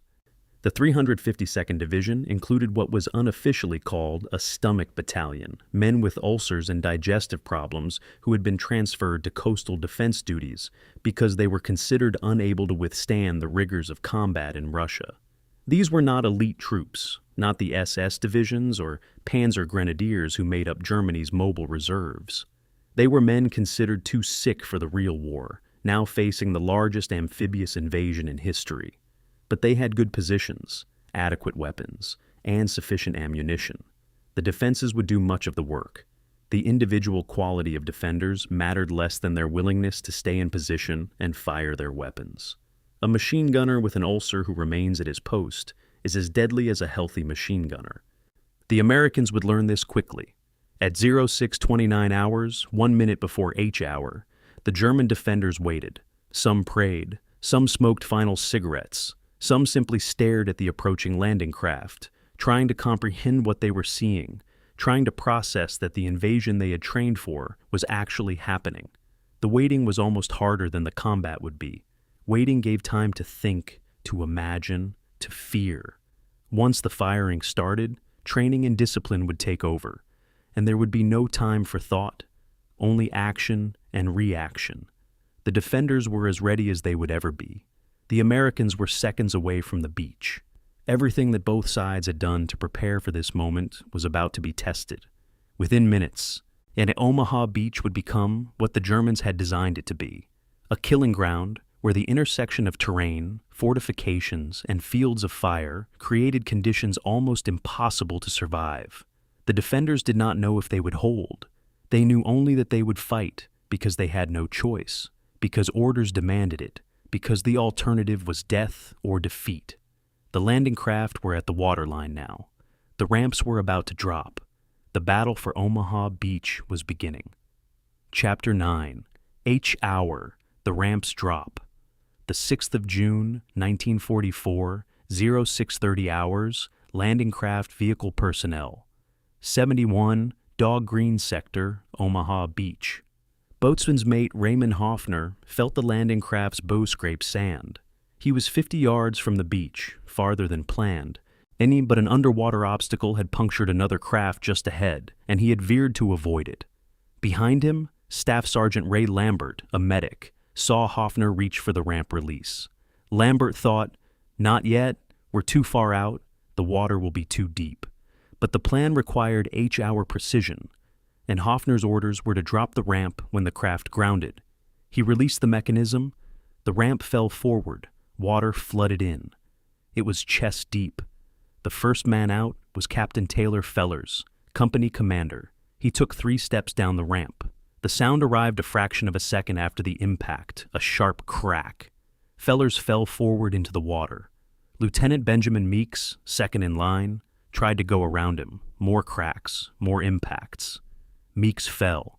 Behind them, 34 more men were jammed in the boat, all trying to exit through a ramp that had become a choke point, a fatal funnel through which everyone had to pass. Machine gun bullets punched through the thin steel sides of the landing craft. Men screamed. The water turned red. In 30 seconds, 19 of the 36 men in landing craft vehicle personnel, 71, were hit. Lambert jumped into chest-deep water, carrying 60 pounds of medical equipment, and started pulling wounded men toward shore. Company A, 116th Infantry Regiment, composed of men from Bedford, Virginia, who had grown up together and enlisted together, landed directly in front of the most heavily defended section of Omaha Beach. Within 10 minutes, Company A ceased to exist as a fighting unit. Of 200 men, 96% became casualties, killed, wounded, or so thoroughly pinned down they could not move or function. Private First Class John Barnes, who had won the poker game aboard ship the night before, was killed in the water before reaching sand. Private First Class Raymond Hoback made it to the beach before being shot. His Bible would wash ashore weeks later and be returned to his family. The company's after-action report, written by one of 19 survivors, stated simply, "Company A did not exist as a tactical unit for the remainder of D-Day. An entire company, a community of men who knew each other from childhood, was destroyed in the first minutes of the invasion." Colonel George Taylor, commanding the 16th Infantry Regiment, landed with his headquarters element at Easy Red Sector around 0640 hours. His radios were soaked, non-functional. Then he could not contact his battalion commanders. He could not call for naval gunfire support. He could not report to higher headquarters. Around him, soldiers lay behind beach obstacles or in shallow water, pinned down by machine gun fire from the Bluffs. He could not lead through radio orders or staff coordination. He could only lead by example, by voice, by physical presence.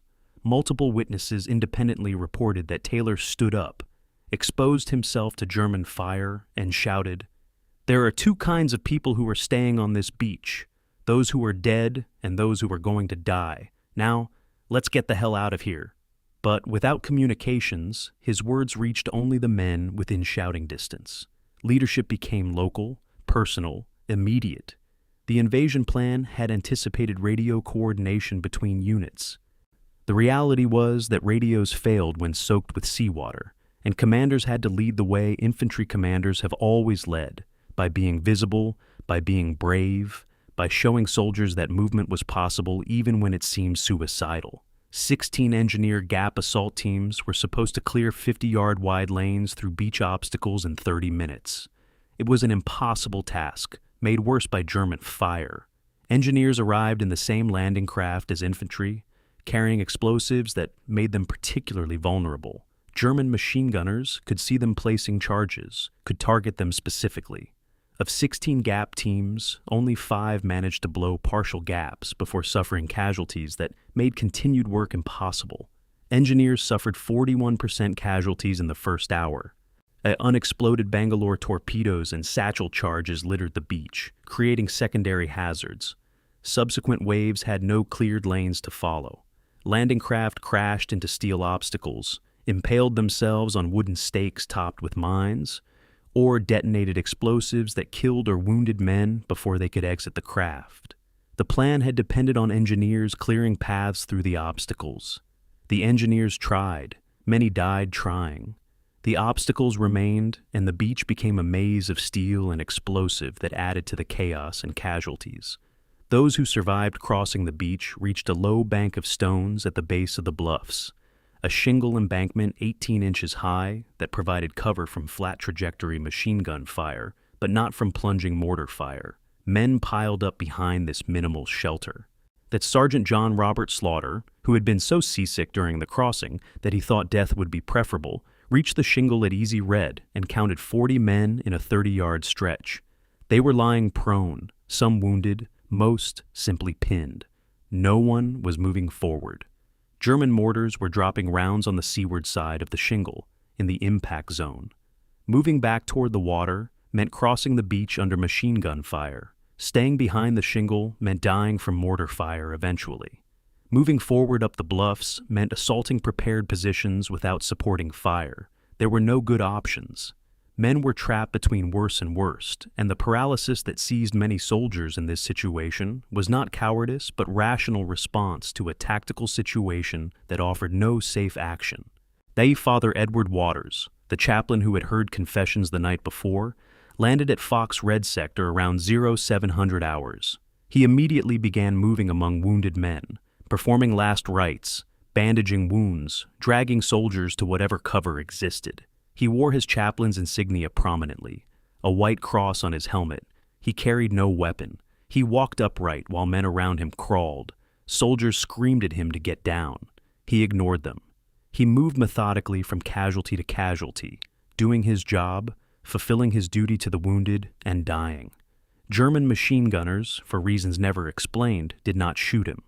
Either they respected chaplain insignia, or they were focused on armed soldiers, or Waters was simply lucky. He would perform this work for 4 hours. Aim would receive the Silver Star for conspicuous gallantry. His post-war explanation was characteristically modest. I had a job to do. The boys needed me. His actions were not unique. All along Omaha Beach, men performed acts that exceeded normal courage, did things that should not have been survivable, kept moving when every instinct screamed to take cover and wait for someone else to lead. First-wave casualties at Omaha Beach reached approximately 30% in the first hour, the highest casualty rate of any Allied beach on D-Day. But the statistics do not capture the experience, do not convey what it meant to be in a landing craft when the ramp dropped, to step into water and be hit before taking 3 steps, to watch men you had trained with for months fall and disappear beneath the surface.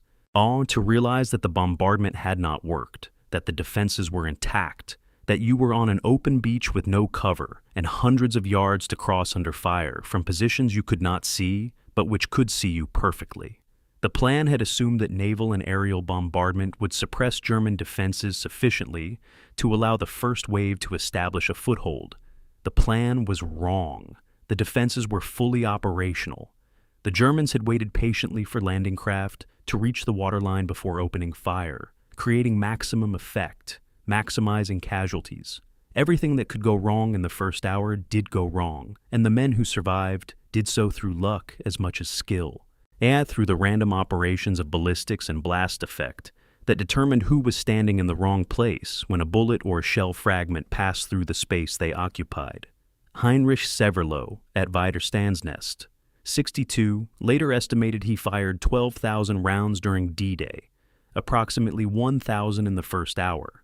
His machine gun was positioned to fire down the length of the beach, providing enfilade fire that caught soldiers in profile as they crossed from the waterline to the seawall. He could not miss. Every burst hit someone. He changed barrels repeatedly as metal overheated from sustained fire. The floor of his bunker became covered with brass shell casings ankle deep.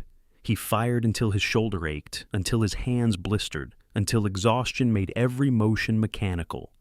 He would carry the memory of what he did for the rest of his life, would eventually seek out American veterans to apologize, to explain that he was doing his duty, to find some form of absolution for the killing he had done. The men he killed were not abstractions to him.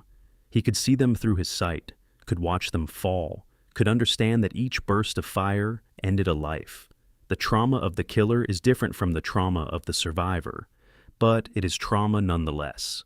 The sound survivors remembered most was the MG-42 machine guns firing at 1,200 rounds per minute, creating a distinctive ripping cloth sound, unlike American or British weapons.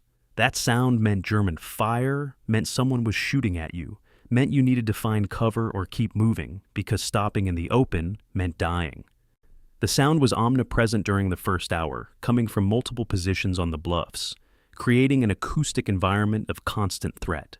Some survivors would hear that sound in their sleep for decades, would flinch at similar sounds, would carry the auditory memory as a permanent scar. The body remembers trauma, even when the mind tries to forget.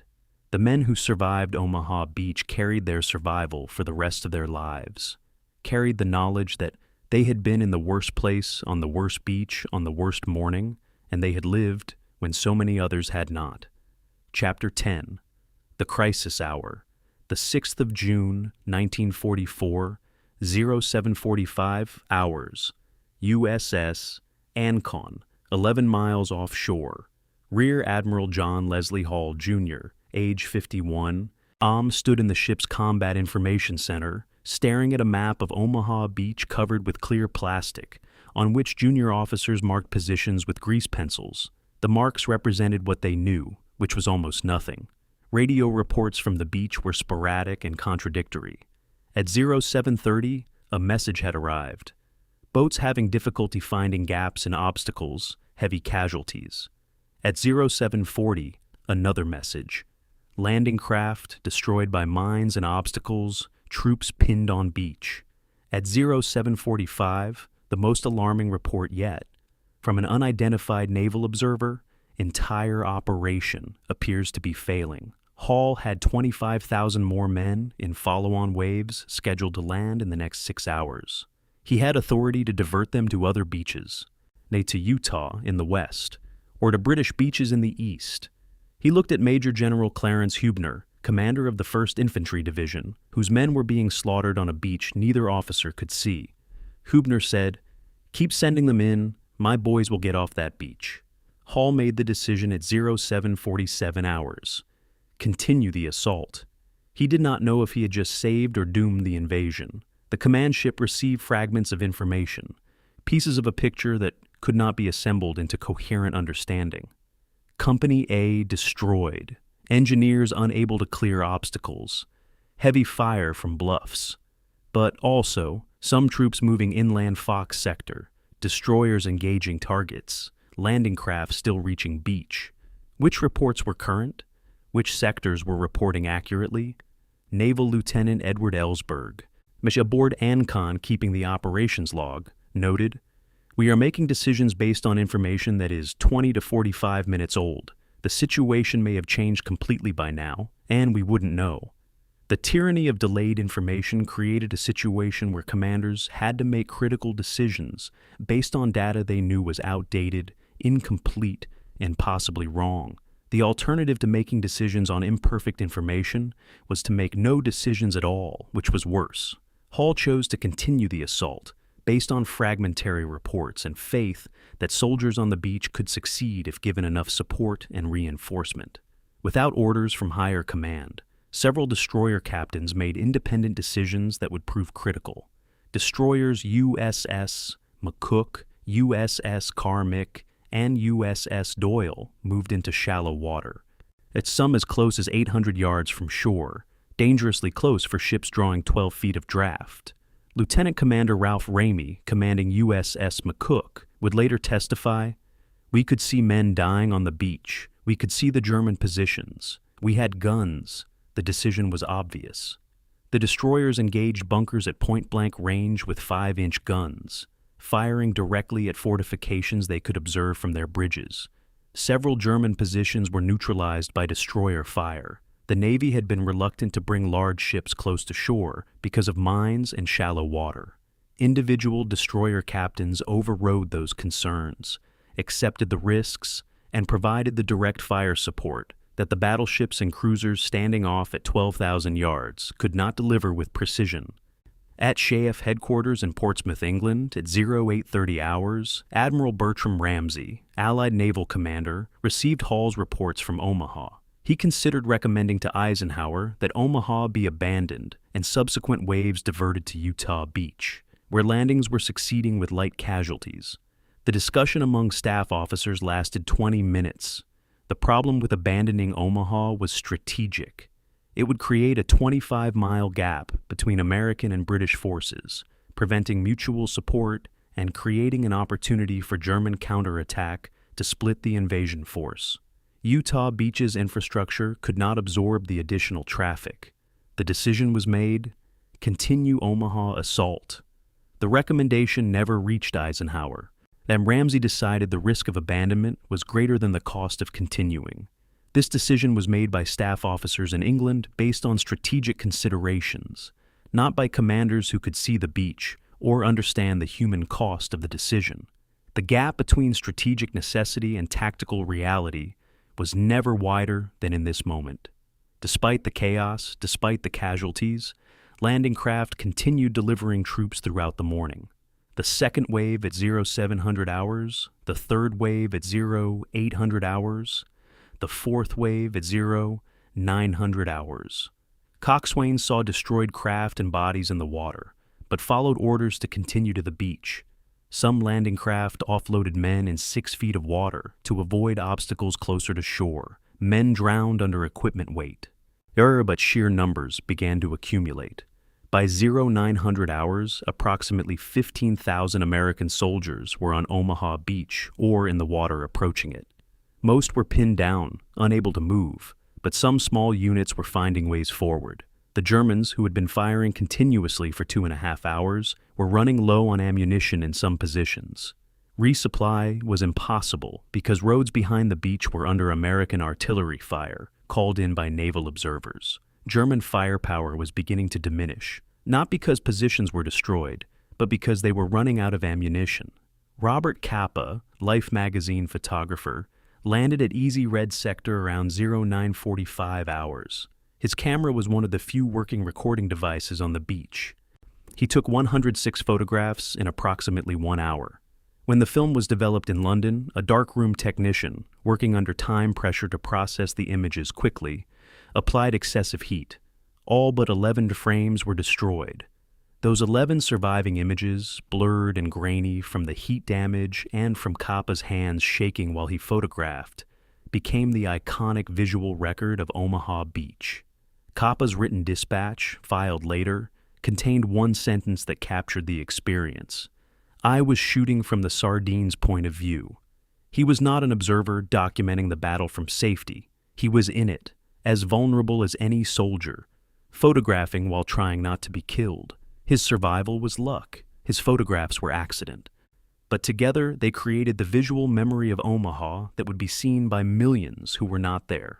The decision to continue landing waves at Omaha, made by Admiral Hall and General Hubner in a conversation lasting less than 2 minutes, was perhaps the most important tactical decision of D-Day. No formal conference, no written orders, no consultation with Supreme Command. 2 officers, standing at a map table, decided in 120 seconds that continuing was less catastrophic than stopping. Had they chosen differently, had they diverted subsequent waves to other beaches, the invasion map of Normandy would have shown a gap where American forces should have been. The entire operational plan depended on 5 beaches providing continuous frontage. Omaha was the linchpin. If it failed, if American forces could not link Utah Beach in the west with British beaches in the east, the invasion force would be split, vulnerable to defeat in detail. Hall and Hubner understood this. They made a bet that soldiers on the beach, reinforced by continuing waves, could eventually succeed. They gambled with lives, with the invasion, with the outcome of the war. The gamble would pay off, but in the moment of decision, neither man knew that. They acted on incomplete information, strategic necessity, and faith in the soldiers they were sending into fire. By 0900 hours, the situation at Omaha remained critical, but no longer catastrophic. First-wave casualties were devastating, but follow-on waves were reaching the beach. Some units were beginning to move off the beach in small groups. Destroyers were providing close fire support. German ammunition was depleting. The defensive fire that had been so overwhelming in the first hour was diminishing in intensity. The battle was not won, but it was no longer clearly lost. The margin between disaster and survival remained thin. Another hour of stalemate might break American will. Another hour might allow German reinforcements to arrive and restore the defensive line. Everything remained uncertain. But the decision had been made. The assault would continue. More men would be fed into the battle. More landing craft would approach the beach. More casualties would be taken. The alternative, abandoning Omaha and accepting a gap in the invasion force, was strategically unacceptable. The human cost of that calculation was measured in bodies on the beach and names on casualty lists. But from the perspective of commanders making strategic decisions, there was no other choice. Omaha had to be taken, whatever the cost, because the invasion could not succeed without it. Chapter 11. The Infiltrations.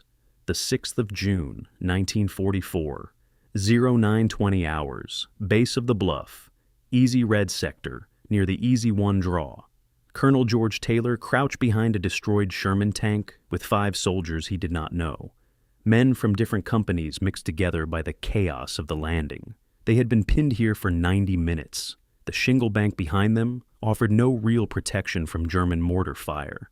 The bluffs ahead rose 100 feet, covered with barbed wire, mines, and German trenches. But Taylor noticed something.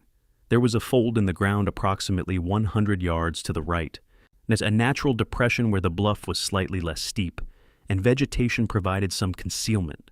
No one had planned to assault there.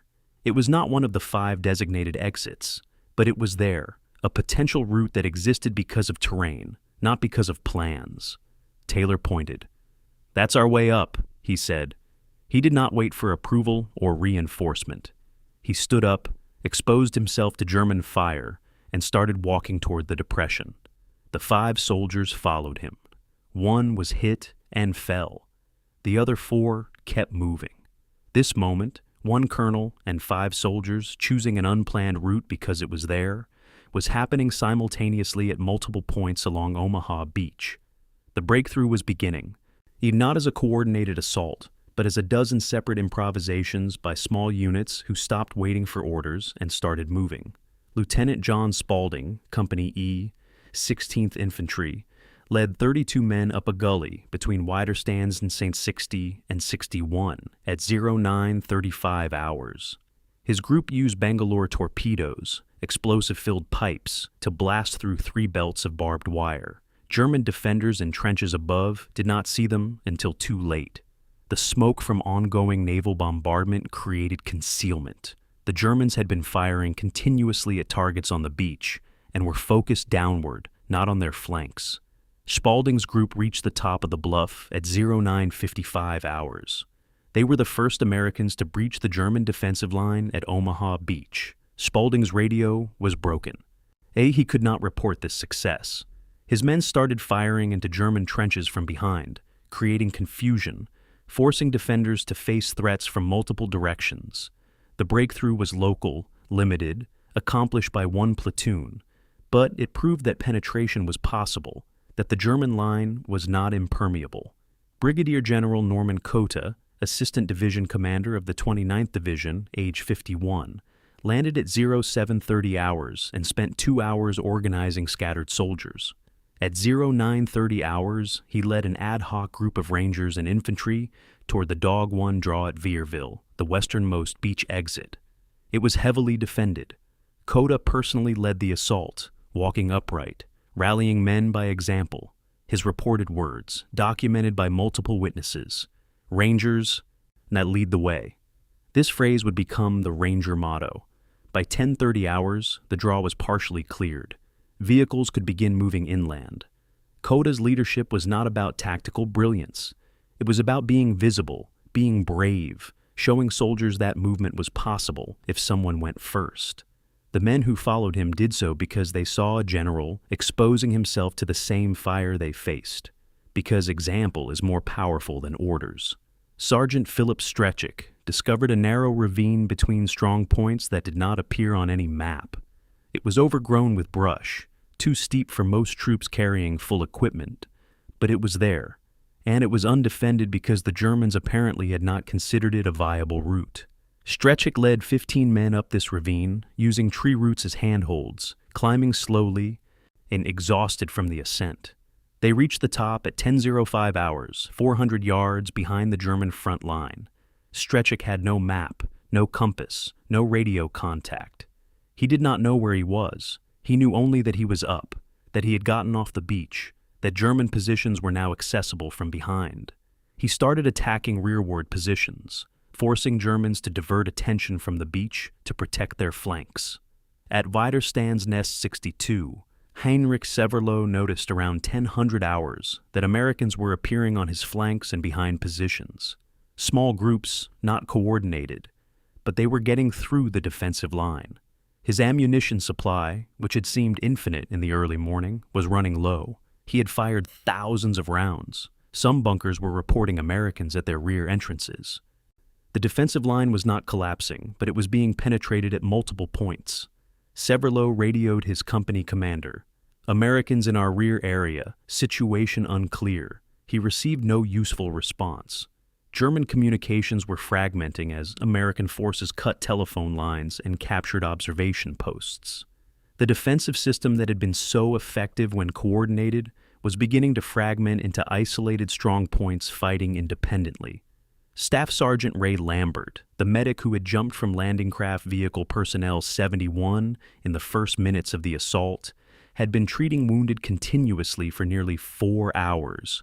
He had been shot 3 times himself, minor wounds that he ignored. He was out of morphine, out of bandages, using torn uniform pieces to wrap wounds.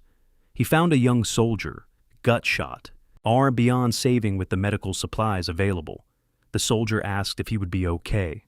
Lambert lied. "You'll be fine. Help is coming." The soldier died minutes later.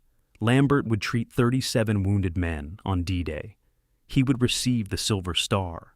He would carry guilt for that lie for 60 years, would question whether he should have told the truth, would never resolve in his own mind whether mercy or honesty was more important in the final minutes of a dying soldier's life. Most successful advances off the beach use small groups of 8 to 20 men, natural terrain features rather than the designated draws, and smoke for concealment rather than frontal assaults. The plan had called for organized battalion advances through cleared lanes after naval and aerial bombardment destroyed defenses. The reality was that individuals and small units improvised routes, used terrain that planners had not identified, and succeeded because they moved when movement seemed impossible. The officers who led these breakthroughs were not always the senior officers, not always the designated leaders. Sometimes they were sergeants who saw an opportunity. Sometimes they were lieutenants who refused to accept that their position was hopeless. Sometimes they were soldiers who simply started moving and found others following them. Of 91 Congressional Medals of Honor awarded for D-Day actions across all beaches, 4 went to Omaha Beach. All 4 were awarded to junior officers or non-commissioned officers leading small unit actions. The pattern was clear. The breakthrough at Omaha was achieved not by senior command, but by tactical leadership at the lowest levels, by men who led because leadership was needed, and because they were willing to accept the risk. Approximately 65% of Omaha casualties occurred in the first 3 hours. The breakthrough period saw reduced casualty rates as Americans gained covered positions, as German ammunition depleted, as defensive fire became less concentrated. The mathematics of survival improved once soldiers got off the beach and into the broken ground on the bluffs where cover existed, and German positions could be attacked from flanks or rear. The most effective small unit leaders at Omaha were often not the youngest, most aggressive officers, but the older ones, captains and majors in their 30s and early 40s, are some with families who had the maturity to stay calm under fire, to recognize tactical opportunities, to inspire confidence through competent example rather than bravado. Lieutenant Colonel Herbert Hicks, age 37, commanding the 2nd Battalion, 16th Infantry, had been told in 1943 that he was too old for infantry command and should transfer to staff duties. He refused. On D-Day, he survived the landing, rallied scattered troops, and led a successful infiltration despite being wounded. His age, his experience, his steadiness under fire made him more effective than younger officers who led with energy but less judgment. The correlation between age and effectiveness in small unit leadership at Omaha suggested that courage alone was insufficient. Judgment, experience, and the ability to maintain calm under extreme stress mattered as much as physical bravery. By 1100 hours, American forces had penetrated the German defensive line at approximately 8 different points. The penetrations were not coordinated. They did not follow the invasion plan. They were local successes achieved by small units who found ways forward when the plan failed. But collectively, these separate breakthroughs began to create the conditions for larger success. German strongpoints that had been mutually supporting were now isolated, attacked from multiple directions, unable to coordinate defensive fires. The system that Rommel had built, that depended on interlocking fields of fire and mutual support, was fragmenting. Once penetrated, the defensive line had no depth, no fallback positions, no reserves to restore it. The breakthrough, achieved by improvisation and individual initiative rather than by following the plan, would determine the outcome of the battle. Omaha Beach was not saved by generals or doctrine. It was saved by small unit leaders who refused to accept defeat, and by soldiers who followed them off a beach that had been designed to trap and kill them. Chapter 12. The Germans falter. The 6th of June, 1944, 10:45 hours. Wider Stand's Nest, 62, Collaville. Heinrich Severlow's hands shook from adrenaline and exhaustion. His MG-42 barrel was too hot to touch. He was on his 4th barrel change of the morning. The floor of the bunker was covered in brass shell casings ankle deep, and the smell of cordite was so thick it burned his throat. Through the firing slit, it at the beach below was covered with destroyed landing craft, abandoned equipment, and bodies that washed back and forth with the waves. Severlow had fired approximately 8,000 rounds since 0630 hours, roughly 1,000 rounds every 30 minutes for 4 hours. His shoulder ached from the weapon's recoil. His ears rang continuously. But he noticed something alarming. The beach was emptier than it had been. Not because the assault had stopped, not because landing craft had ceased arriving, but because Americans were getting off the beach faster. They were moving up the bluffs. Some were already at the top.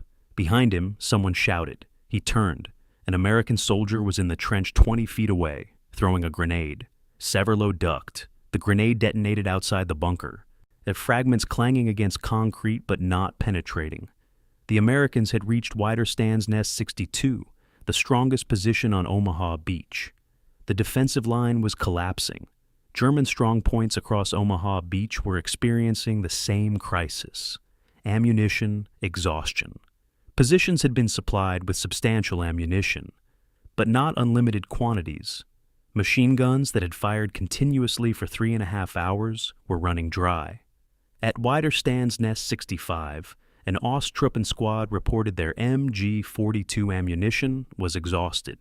They had been firing at approaching landing craft and troops on the beach without pause. The squad leader requested resupply from battalion headquarters. The response: roads under American artillery fire, no resupply possible. The squad switched to rifles. Their firepower dropped by 80%. This scenario repeated across the defensive line. German fire superiority, which had been so devastating in the first hours, diminished not because positions were destroyed, but because they could not be resupplied. The logistics of defense had broken down. At Wider Stand's Nest 63, east of Collaville, a squad of 8 Russian Osttruppen made a decision. They could see Americans approaching their position. They had been fighting for 4 hours under the supervision of their German non-commissioned officer. Now, the German NCO was dead, killed by naval gunfire. The Osttruppen had no loyalty to Germany, had worn German uniforms only to avoid starvation in prisoner-of-war camps. One of them said in Russian, "We surrender." Another hesitated, "They might kill us anyway." The first, "They might." "Yeah, but the Germans will definitely kill us if we try to surrender and fail." They found a white cloth, waved it from the trench. Americans approached cautiously. The Osttruppen were disarmed, secured, sent to the beach as prisoners of war. This was one of several such incidents. The Osttruppen, who made up 20% of defenders, proved unreliable once the battle turned against Germany, exactly as Rommel had feared. At 352nd Division headquarters in the Château de Vaumicelle, Generalleutnant Kreis received fragmentary reports throughout the morning. Americans penetrating defensive line, multiple strong points under attack from rear, communication lost with forward positions. He requested permission to commit his reserve battalion, fresh troops who could counterattack and restore the line. Then he needed approval from higher command to commit reserves. The approval never came. Hitler had reserved control of panzer reserves to himself personally.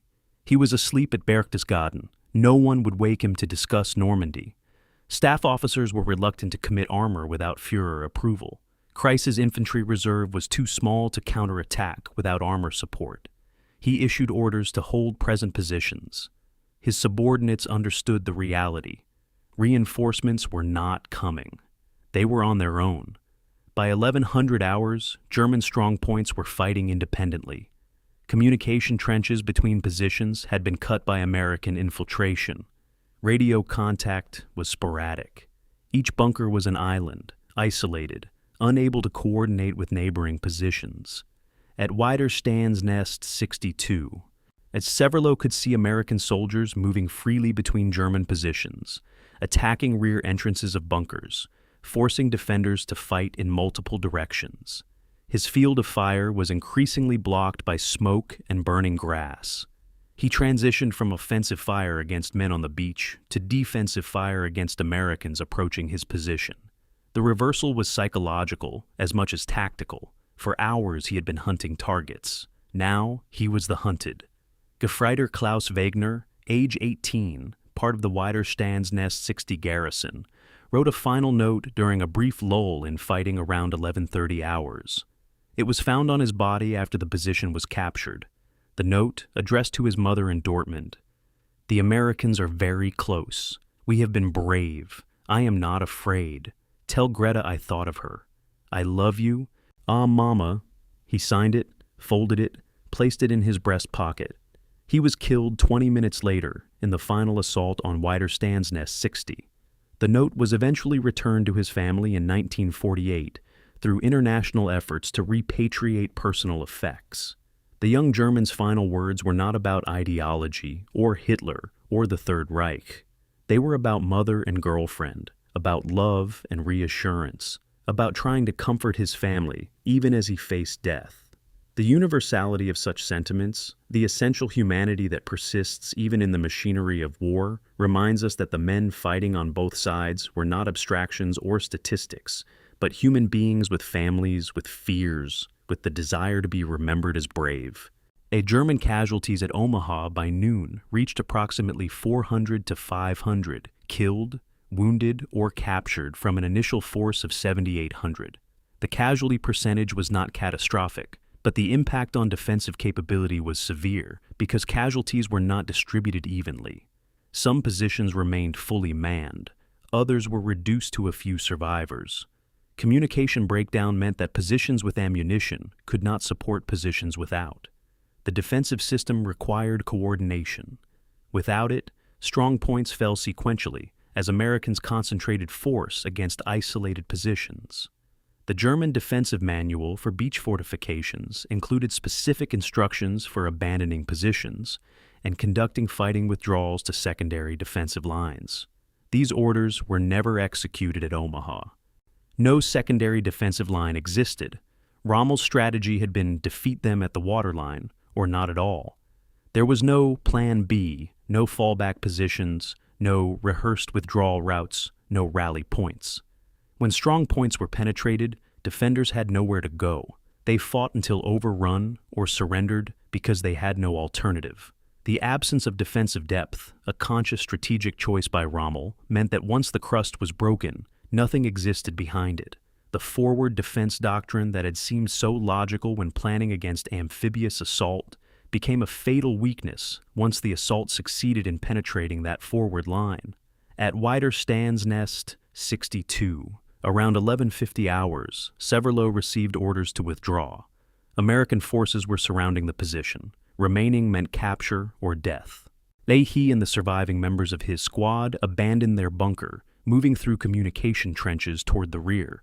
Behind them, Americans entered the strong point that had killed so many of them.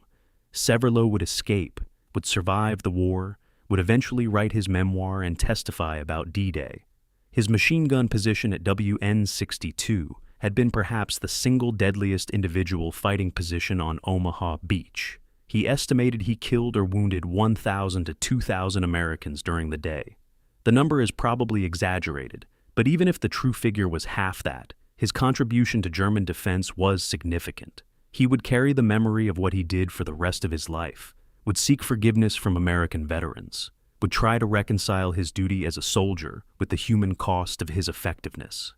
The German defense at Omaha Beach succeeded far longer than it should have given the imbalance of forces and firepower. The defenders inflicted approximately 2,400 American casualties, the highest of any D-Day beach, and held back an assault force that should have overwhelmed them in hours. But they could not sustain the defense because they lacked reserves, lacked resupply, lacked depth. Once the forward line was penetrated, the entire defensive system unraveled. By noon on June 6th, the battle for Omaha Beach was effectively over. German forces were withdrawing or surrendering. American forces controlled the beach and were moving inland. The outcome was no longer in doubt. What remained was the grim work of securing the remaining strongpoints, evacuating the wounded, and counting the cost of victory. Area Chapter 13. Off the Beach. The 6th of June, 1944, 1,500 hours, 1 mile inland from Omaha Beach, near the village of Colville-sur-Mer. Captain Joseph Dawson, Company G, 16th Infantry Regiment, stood in a muddy field that 6 hours earlier had been German-controlled territory. His company, what remained of it, had reached its D-Day objective, the high ground south of the beach. They were exhausted, down to 60% strength, low on ammunition, but they were here. Behind them, visible through gaps in the hedgerows, the beach was still chaotic. Vehicles backed up at the draws waiting to move inland. Engineers still clearing obstacles. Wounded being evacuated to landing craft that would take them back to ships offshore. But the beach was no longer a killing ground. In landing craft were disgorging tanks, artillery pieces, supply crates. Through the smoke, destroyers remained visible offshore, still firing at targets inland. Dawson thought, "We did it. We actually did it." Then his executive officer approached with a map. "Sir, the plan had us 2 miles further inland by now. Here." He pointed to a town called Formigny. Dawson looked at his exhausted soldiers. "Tell higher command we'll get there tomorrow," he said. The invasion had succeeded at Omaha Beach, but not as planned, not on schedule, and not at the cost anyone had wanted to pay. Naval Beach Master Commander Joseph Vaghi landed at Easy Red Sector around 1,400 hours with shore party engineers. His mission was to impose order on chaos, to transform a contested beach into a functioning logistics hub. He established traffic control points, designated vehicle routes, ordered destroyed equipment pushed to the sides of the draws. By 1,600 hours, vehicles were moving inland through the Easy One draw at a rate of 100 per hour, far below the planned 500 per hour, but movement nonetheless. The bottleneck was no longer German fire, it was traffic management. The prosaic but essential work of directing trucks, preventing jams, ensuring that supplies move forward and casualties move back. The transformation from battlefield to supply route was gradual, unglamorous, but absolutely necessary. Elements of the 116th Regiment and 5th Ranger Battalion captured the village of Vieilleville-sur-Mer at 14:45 hours after 90 minutes of house-to-house fighting. German defenders withdrew rather than fight to the last. Captain Robert Walker, entering Vierville, found the village church intact. A French tricolor flag, hidden somewhere during 4 years of occupation, had been hung from the altar. A message was chalked on a wall in French. Bienvenue libérateurs, welcome liberators. It was the first French territory definitively liberated on D-Day, the first tangible evidence that the invasion was accomplishing its purpose. Walker photographed the chalk message. He would keep that photograph for the rest of his life. At 1700 hours, Colonel Stanhope Mason, V Corps operations officer, compiled the preliminary casualty report from fragmentary data provided by regimental headquarters and medical units. The numbers were appalling. Approximately 2,400 American casualties at Omaha Beach, representing roughly 8% of the assault force, but over 20% of the first 3 waves. Some companies reported 50 to 70% casualties. Company A, 116th Infantry, had suffered 96% casualties and ceased to exist as a tactical unit. Mason's written assessment noted, assault succeeded despite severe losses and major plan failures. Success attributed to individual initiative, destroyer fire support, and enemy ammunition exhaustion. Recommend investigation of intelligence failures regarding 352nd Division presence. The report was clinical, professional, necessary. But Mason understood he was reducing human tragedy to statistics, turning death into data that could be filed and analyzed. Surviving German forces withdrew inland in small groups throughout the afternoon. There was no coordinated defense line, no organized retreat, just scattered units moving away from the beach. At the Chateau de Vomicelle, General Crace ordered fallback to secondary positions around Bayeux. He had no illusions about the situation. The beach was lost. His division had suffered approximately 20% casualties and had no reserves. He radioed Army Group B headquarters. Enemy has penetrated all defensive positions at Omaha, holding only with difficulty. The response from higher command, counterattack immediately. Crace had nothing to counterattack with. His response went unrecorded, but his actions spoke clearly enough. He ordered withdrawal to avoid complete destruction of his division. The battle for Omaha was over. In basements and cellars across the coastal villages, French civilians who had been hiding since the bombardment began cautiously emerged late in the afternoon. At Colville, Madame Simone Le Chevalier, age 62, greeted American soldiers with cider from her cellar. She had lived under German occupation since 1940. She wept when she saw the Americans. The soldiers spoke no French. She spoke no English. Communication happened through gestures and tears. An American private gave her a chocolate bar from his rations. She would keep the wrapper in a frame for the rest of her life. A tangible reminder of the day liberation came to her village. By nightfall on June 6th, American forces controlled a beachhead 1.5 miles deep and 5 miles wide, roughly 25% of the planned D-Day objectives. Approximately 34,000 troops had landed at Omaha. 3,000 vehicles had been brought ashore, but progress was far behind schedule. The H+8 hours objective had called for forces to be 10 miles inland. Actual achievement was 1.5 miles. The invasion at Omaha was approximately 12 hours behind the optimistic timeline that planners had developed in England. The gap between plan and reality had been paid for in lives, in time, in the disruption of subsequent operations. Final casualty figures for Omaha Beach on D-Day would be disputed by historians for decades. The most commonly cited number is 2,400 American casualties, killed, wounded, or missing. But some researchers argue the true figure was higher, perhaps 2,500 to 2,700, because initial reports underreported men who drowned and whose bodies were never recovered. Landing craft sinkings, men who drowned under equipment weight.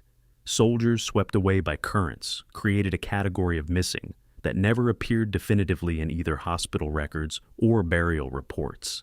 Families would search for information about loved ones for years, decades, without ever receiving definitive confirmation of their fate. Some men simply disappeared into the channel, and the historical record offers no certain accounting of how many. Material losses at Omaha were significant, but not catastrophic. Approximately 50 landing craft were destroyed or damaged severely enough to be written off.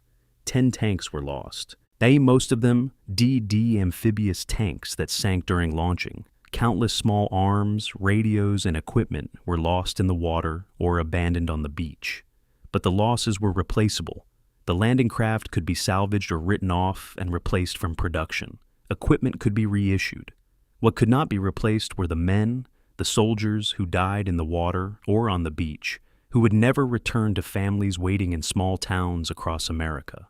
German casualties at Omaha on D-Day totaled approximately 400 to 500, killed, wounded, or captured.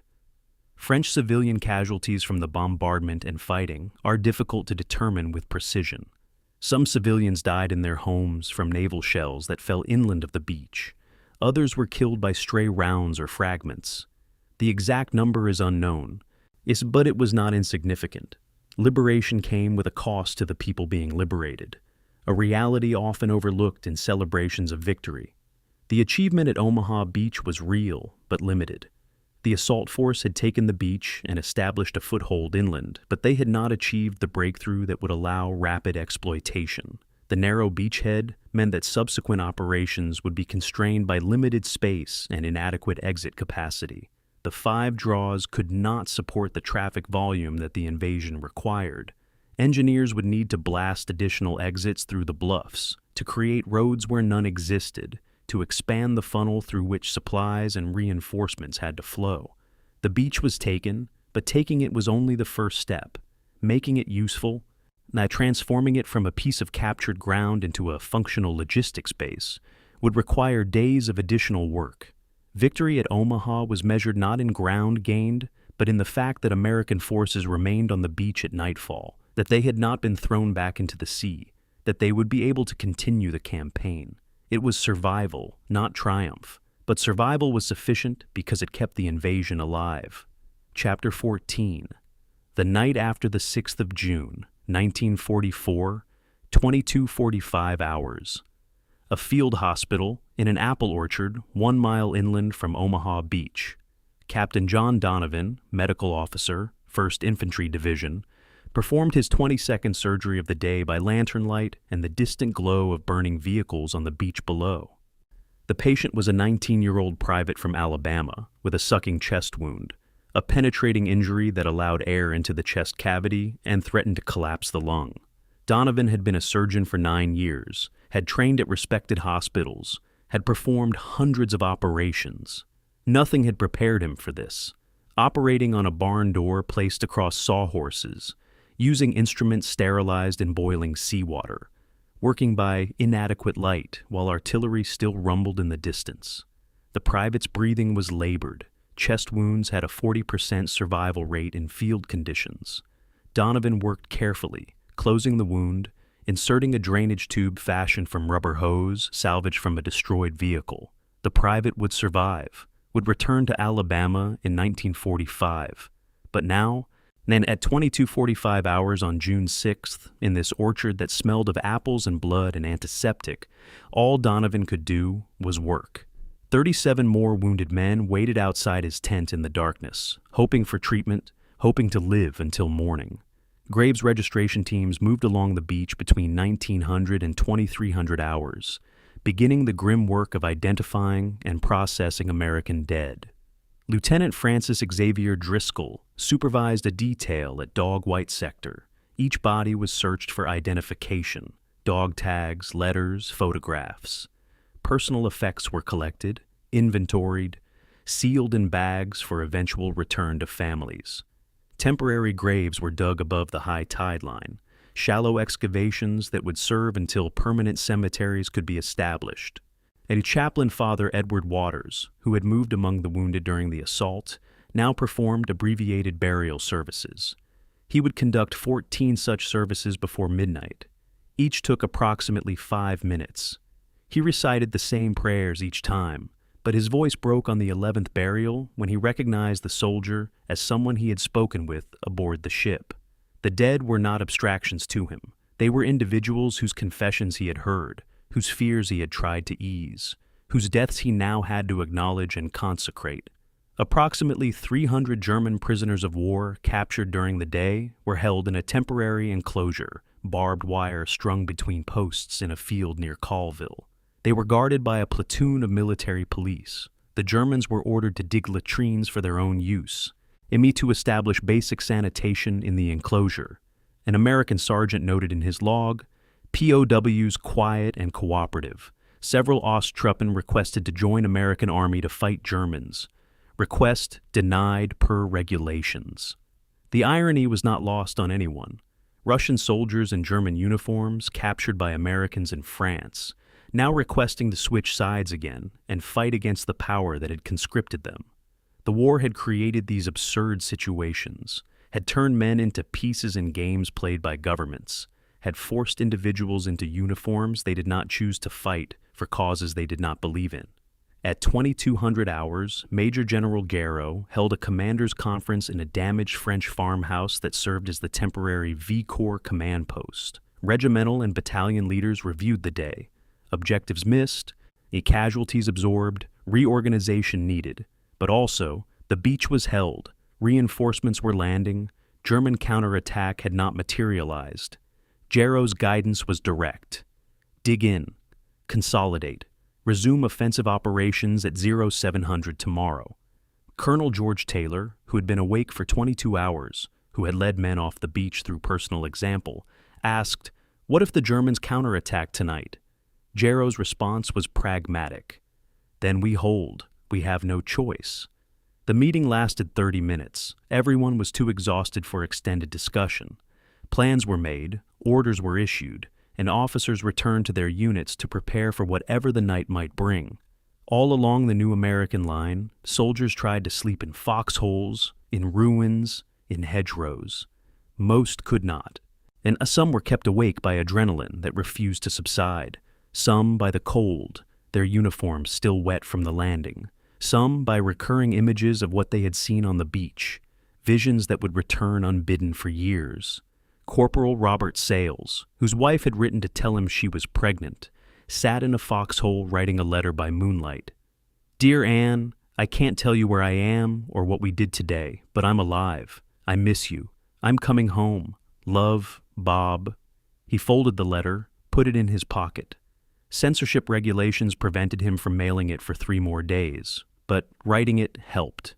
The act of forming words, of addressing his wife, of imagining a future beyond this night, gave him something to hold on to. In a foxhole near Saint Laurent at midnight, and 2 soldiers from different companies shared the last cigarette in a pack. Private First Class William Henderson, age 22, from Ohio, and Private Eugene Dubois, age 24, from Louisiana, had met 3 hours earlier when they both dove into the same shell crater during a mortar barrage. Now they smoked in silence, passing the cigarette back and forth. Henderson spoke first. "You think we'll have to do that again?" Dubois: "I hope to God not." Henderson: "Me too." That was the entire conversation. The cigarette burned down. They settled into the foxhole, weapons ready, watching the darkness. Both would survive the war. They would never see each other again after June 8th. But for now, at midnight on June 6th, they were together in a foxhole in France, alive, 2 strangers who had become brothers through shared survival. All wounded evacuation from Omaha Beach continued through the night. Approximately 1,000 wounded were evacuated by ship during the 12 hours of June 6th and 7th. Landing craft that had brought reinforcements and supplies returned to the transport ships carrying stretcher cases, walking wounded, men who would require hospitalization. Some would return to duty after treatment. Others would be evacuated to England, to hospitals that would send them eventually home. A wound serious enough to require evacuation meant you had survived, had gotten off Omaha Beach, had a chance to see home again. For some men, being wounded was salvation, the end of combat, the ticket away from the war. The guilt that came with such thoughts, with feeling grateful for a wound that meant someone else would have to fight. Awe was something many veterans carried but rarely spoke about. German strength opposite Omaha by midnight was estimated at 5,000 to 6,000 troops, down from approximately 7,800 at H hour. The reduction came from casualties and withdrawal, The Germans were disorganized, lacking reserves, unable to mount coordinated operations. But they remained dangerous. Sporadic mortar and artillery fire continued through the night.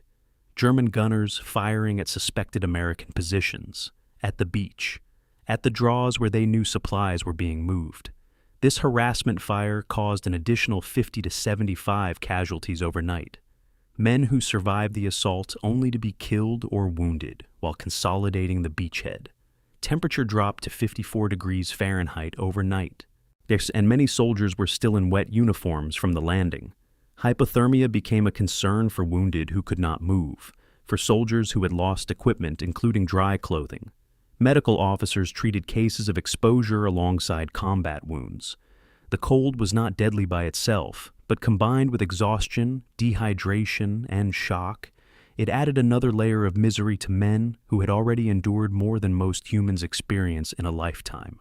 The beach that American soldiers slept on during the night of June 6th and 7th was still covered with unexploded ordnance, abandoned mines, wrecked equipment, and body parts. Beach clearance teams had done what they could, but comprehensive sanitization would take weeks. Men dug foxholes and discovered ammunition, grenades, even bodies partially buried in sand. And some soldiers found personal items, photographs and letters and dog tags that they turned over to Graves registration. Other items were simply lost to the tide or buried by shifting sand. The beach that would eventually become a memorial, a tourist destination, a place of pilgrimage, was on that first night still a nightmare landscape where the living tried to sleep among the remnants of the dead. The night after Omaha Beach was not peaceful. It was marked by sporadic fire, by the sounds of wounded calling for medics, by the grinding of vehicle engines moving supplies through the draws, by the distant rumble of naval guns firing at German positions inland. But it was also marked by the realization, gradually settling over the exhausted soldiers who had survived, that they had done it. They had taken the beach, they were still alive. The invasion had not failed. Tomorrow would bring new challenges, new fighting, new casualties. But tonight, they had survived the worst day of their lives, and that was sufficient. They had done what they were asked to do. They had crossed the beach that was designed to kill them, had climbed the bluffs that were supposed to be impregnable, had broken through defenses that should have stopped them. They were ordinary men who had done something extraordinary because there was no alternative, because the task demanded it, because giving up was not an option. The night after Omaha Beach was the night when survivors began to understand what they had survived, began to process what they had done, began to carry the weight of memory that they would bear for the rest of their lives. Chapter 15. The Build-Up, the 7th of June. By 1944, 0615 hours, Omaha Beach, Easy Red Sector. Commander Edward Ellsberg, United States Navy Civil Engineer Corps, stood on the beach surveying what looked like a maritime graveyard. 50 destroyed or damaged landing craft littered the sand and surf. Thousands of obstacles remained in the tidal zone, some partially blown by engineer teams, some intact, all presenting hazards to navigation. The tide was rising, covering evidence of the previous day's catastrophe. Ellsberg was a salvage engineer, a specialist in recovering wrecked ships and clearing harbors. He had been given 6 days to transform this beach into a port, capable of handling 15,000 tons of supplies per day. He had no cranes, no docks, no breakwaters. He had only a beach, damaged equipment, and exhausted men.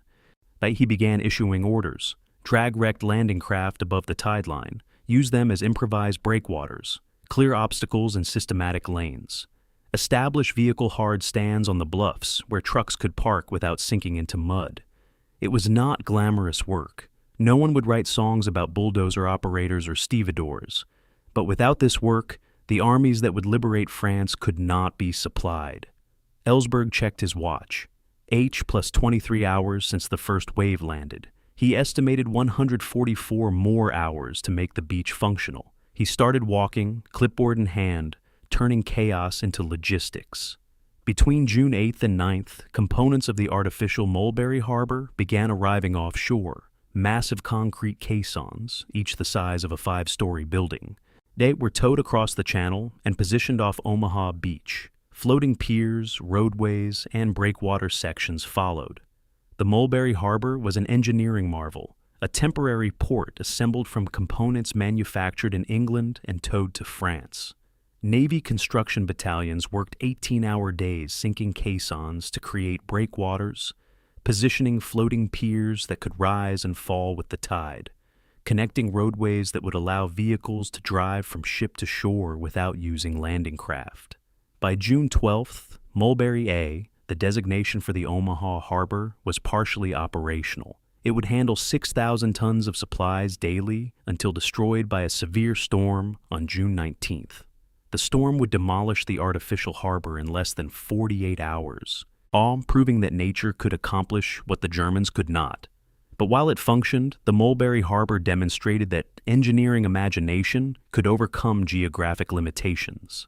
Combat engineers constructed roads through the beach exits and up the bluffs between June 7th and 10th. The Norman soil was clay, turning to mud under vehicle traffic. Corduroy roads, logs laid crosswise to create a solid surface, were built through each draw. Each road required approximately 1,000 logs per 100 yards. Engineers felled trees from Norman hedgerows, stripped branches, and laid the logs in the draws, creating passable surfaces where only mud tracks had existed. By June 10th, 4 of the 5 exits had improved the roads. Traffic capacity increased from 100 vehicles per hour to 400 vehicles per hour. The improvement was significant but still far below what was needed. The bottleneck at Omaha was not the beach anymore. It was the limited number of exits and the primitive road network beyond them. On June 9th at 14:20 hours, an ammunition supply dump near the Easy One draw detonated. The cause was never definitively determined, possibly German artillery fire, possibly accidental ignition from careless handling. The explosion killed 17 soldiers, destroyed 300 tons of ammunition, and halted beach operations for 3 hours. Fragments landed half a mile away. Windows in Colville Church, a mile inland, were shattered by the blast. The incident highlighted the vulnerability of beach supply dumps, where thousands of tons of ammunition and fuel were concentrated in small areas. The explosion accelerated efforts to move supplies inland to more dispersed storage sites, but it also reminded everyone that the beach remained dangerous even after the Germans were driven back. Between June 10th and 12th, graves registration units relocated temporary graves from the beach to a dedicated cemetery site inland. Each body was exhumed, re-identified through dog tags and personal effects, and reburied with full military honors. The work was done by small teams working in all weather, a task that was emotionally and physically exhausting. Private First Class James Cole, assigned to a graves registration detail, wrote in his diary, "This is the worst job in the Army, but someone has to do it, and I want these boys treated right." By June 12th, the American cemetery at Colville-sur-Mer contained 1,247 graves. The cemetery would eventually hold 9,388 burials, making it the largest American military cemetery in Europe. The men buried there represented not just Omaha Beach casualties, but casualties from the entire Normandy campaign. But Omaha's dead were the first to be interred, the first to be given permanent rest in soil they had helped to liberate. On June 11th, postal units established mail service to forward units. It was the first mail delivery since embarkation nearly 10 days earlier. Sergeant John Robert Slaughter received 3 letters from home dated in April and May, written before anyone knew about D-Day. His mother wrote about everyday things, weather in Virginia, news from neighbors, how the garden was growing. She did not know he had been on Omaha Beach. She did not know what he had seen and done. Slaughter read the letters 3 times, then carefully folded them and placed them in his waterproof pouch. The banality of home news was simultaneously comforting and alienating. Home felt impossibly distant, a place that existed in a different reality where people worried about gardens and neighbors rather than survival and death. Supply throughput at Omaha Beach increased steadily during the first weeks of June. June 7th, 2,400 tons. June 12th, 12,000 tons. June 30th, 23,000 tons daily average. The improvement reflected completion of road networks, establishment of supply dumps inland, and the functioning of Mulberry Harbor before its destruction. By late June, Omaha Beach was handling more cargo per day than many peacetime commercial ports. The transformation from battlefield to logistics hub was one of the great engineering achievements of the war, rarely celebrated because it lacked the drama of combat, but absolutely essential to every operation that followed. Approximately 107,000 troops passed through Omaha Beach by June 12th, roughly 6 days after the initial landing. 5,000 vehicles had been brought ashore. 40 engineering, quartermaster, ordnance, and transportation companies were working beach operations, providing the labor and expertise necessary to move supplies from ships to forward units. The beach had become a city, a temporary metropolis of tents and supply dumps and vehicle parks, an organized chaos that somehow functioned because thousands of men did their jobs competently even when exhausted, even when conditions were difficult, even when the work was tedious and thankless. The biggest logistical bottleneck at Omaha Beach was not the beach itself, but the medieval road network beyond it. Norman roads had been designed for horses and wagons, not modern military traffic. Trucks broke through road surfaces, created traffic jams at narrow points, destroyed bridge approaches. Combat engineers spent more time repairing roads and bridges inland than they had spent clearing beach obstacles. The lesson was strategic. In modern warfare, tactical success means nothing without the infrastructure to exploit it. Omaha Beach was secured on June 6th, but it was not truly won until the road network beyond it could sustain an army. And that achievement took weeks of unglamorous but essential engineering work. By mid-June, Omaha Beach had transformed from the deadliest place in the invasion to a functioning logistics base that enabled everything that followed. The breakthrough at St. Lo, the breakout from the Normandy hedgerows, the race across France to the German border, all depended on supplies that flowed through Omaha Beach. The men who cleared obstacles, who built roads, who operated supply dumps, who directed traffic through the draws, who did the unglamorous work of turning conquest into logistics, these men made victory possible. Their names do not appear in histories of great battles. Their actions were not dramatic enough to warrant medals or newspaper coverage, but without them, the dramatic achievements of combat arms would have been impossible. Omaha Beach was taken by infantry and rangers on June 6th. It was won by engineers and quartermasters in the weeks that followed. Chapter 16. The Price and the Prize. The 12th of June, 1944. 1400 hours. Supreme Headquarters Allied Expeditionary Force. Portsmouth, England. General Dwight Eisenhower reviewed the 6-day summary report on Operation Overlord. The sections covering Utah, Gold, Juneau, and Sword Beaches were positive. Objectives met or exceeded, casualties lower than projected, operations proceeding according to revised timelines. Then he reached the Omaha section. 2,374 casualties. D-Day objectives achieved 12 hours late. Ongoing supply difficulties. His naval aide, Commander Harry Butcher, recorded Eisenhower's reaction in his diary. Ike said Omaha had been touch and go. He had been prepared to accept 10,000 casualties on D-Day across all beaches. Omaha alone nearly caused him to divert subsequent waves. But it held, and that changed everything. Eisenhower drafted a message to V Corps. Your victory at Omaha Beach, achieved under the most difficult conditions, reflects the highest traditions of military service. But privately, he told Butcher, we came within an hour of losing that beach. I'm not sure I want to know how close we came to calling it off. The strategic reality of Omaha was this. It succeeded, but barely. And the margin between victory and catastrophe was measured in minutes and in individual decisions made by officers who could not have known whether their choices would prove correct.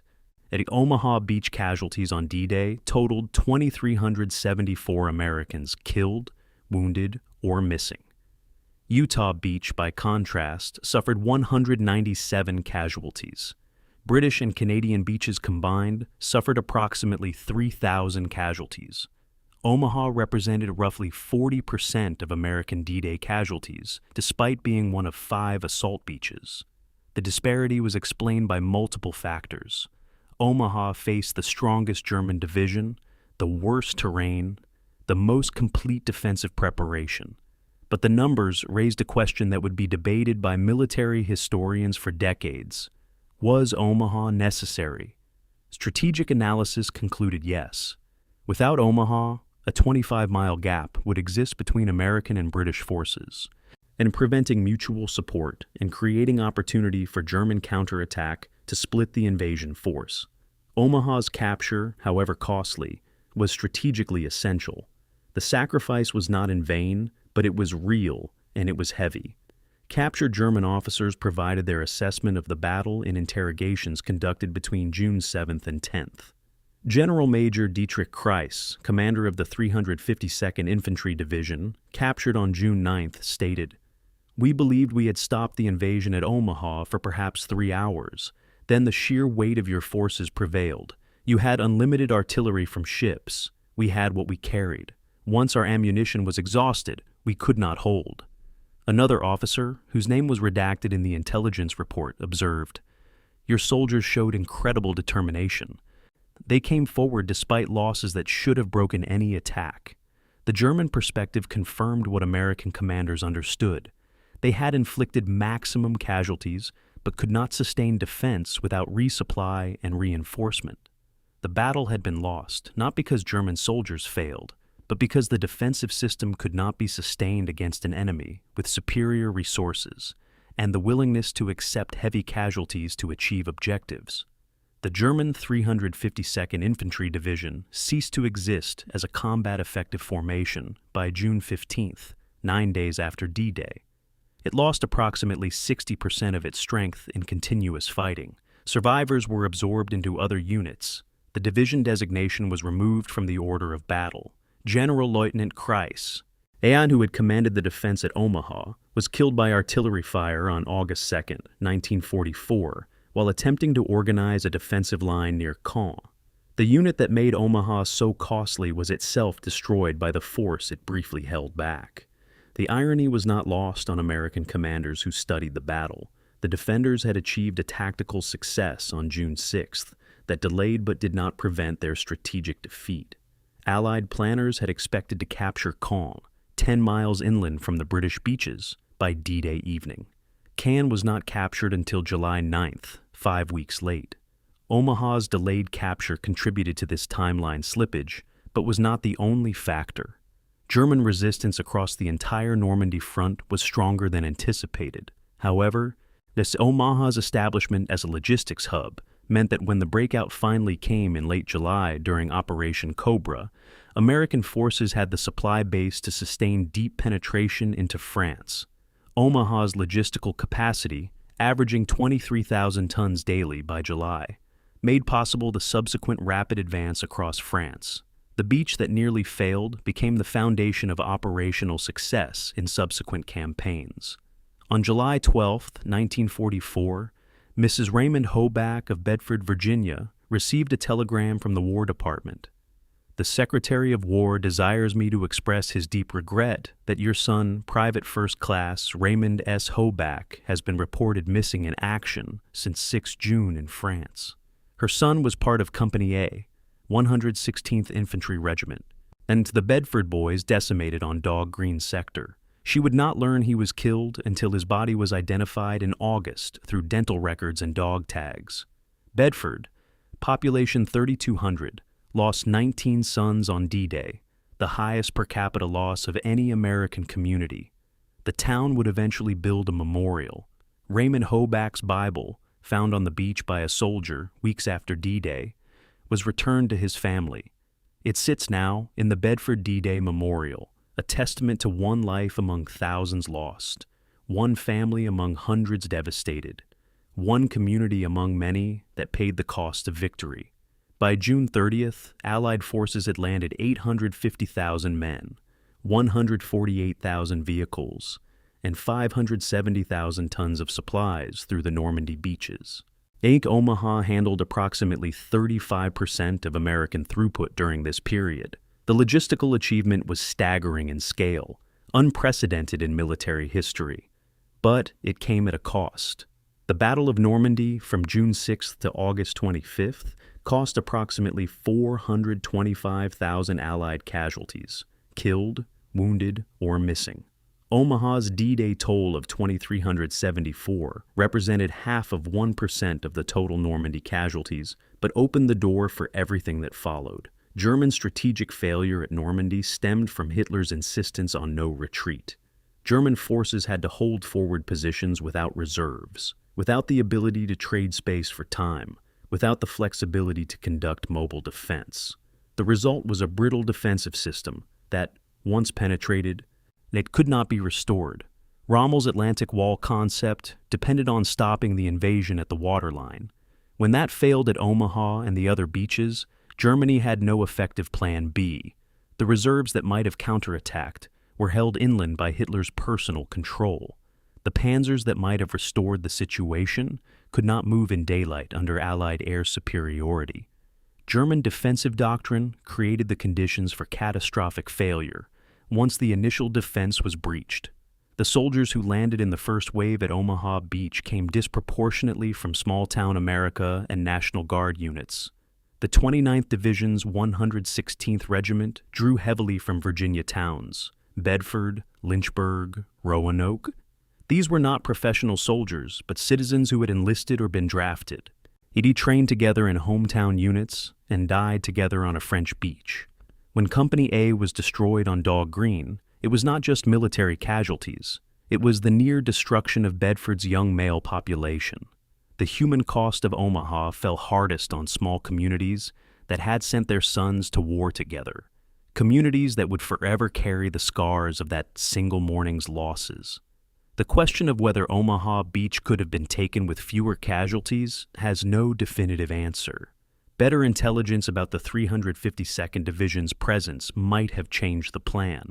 More accurate naval bombardment might have suppressed defenses more effectively.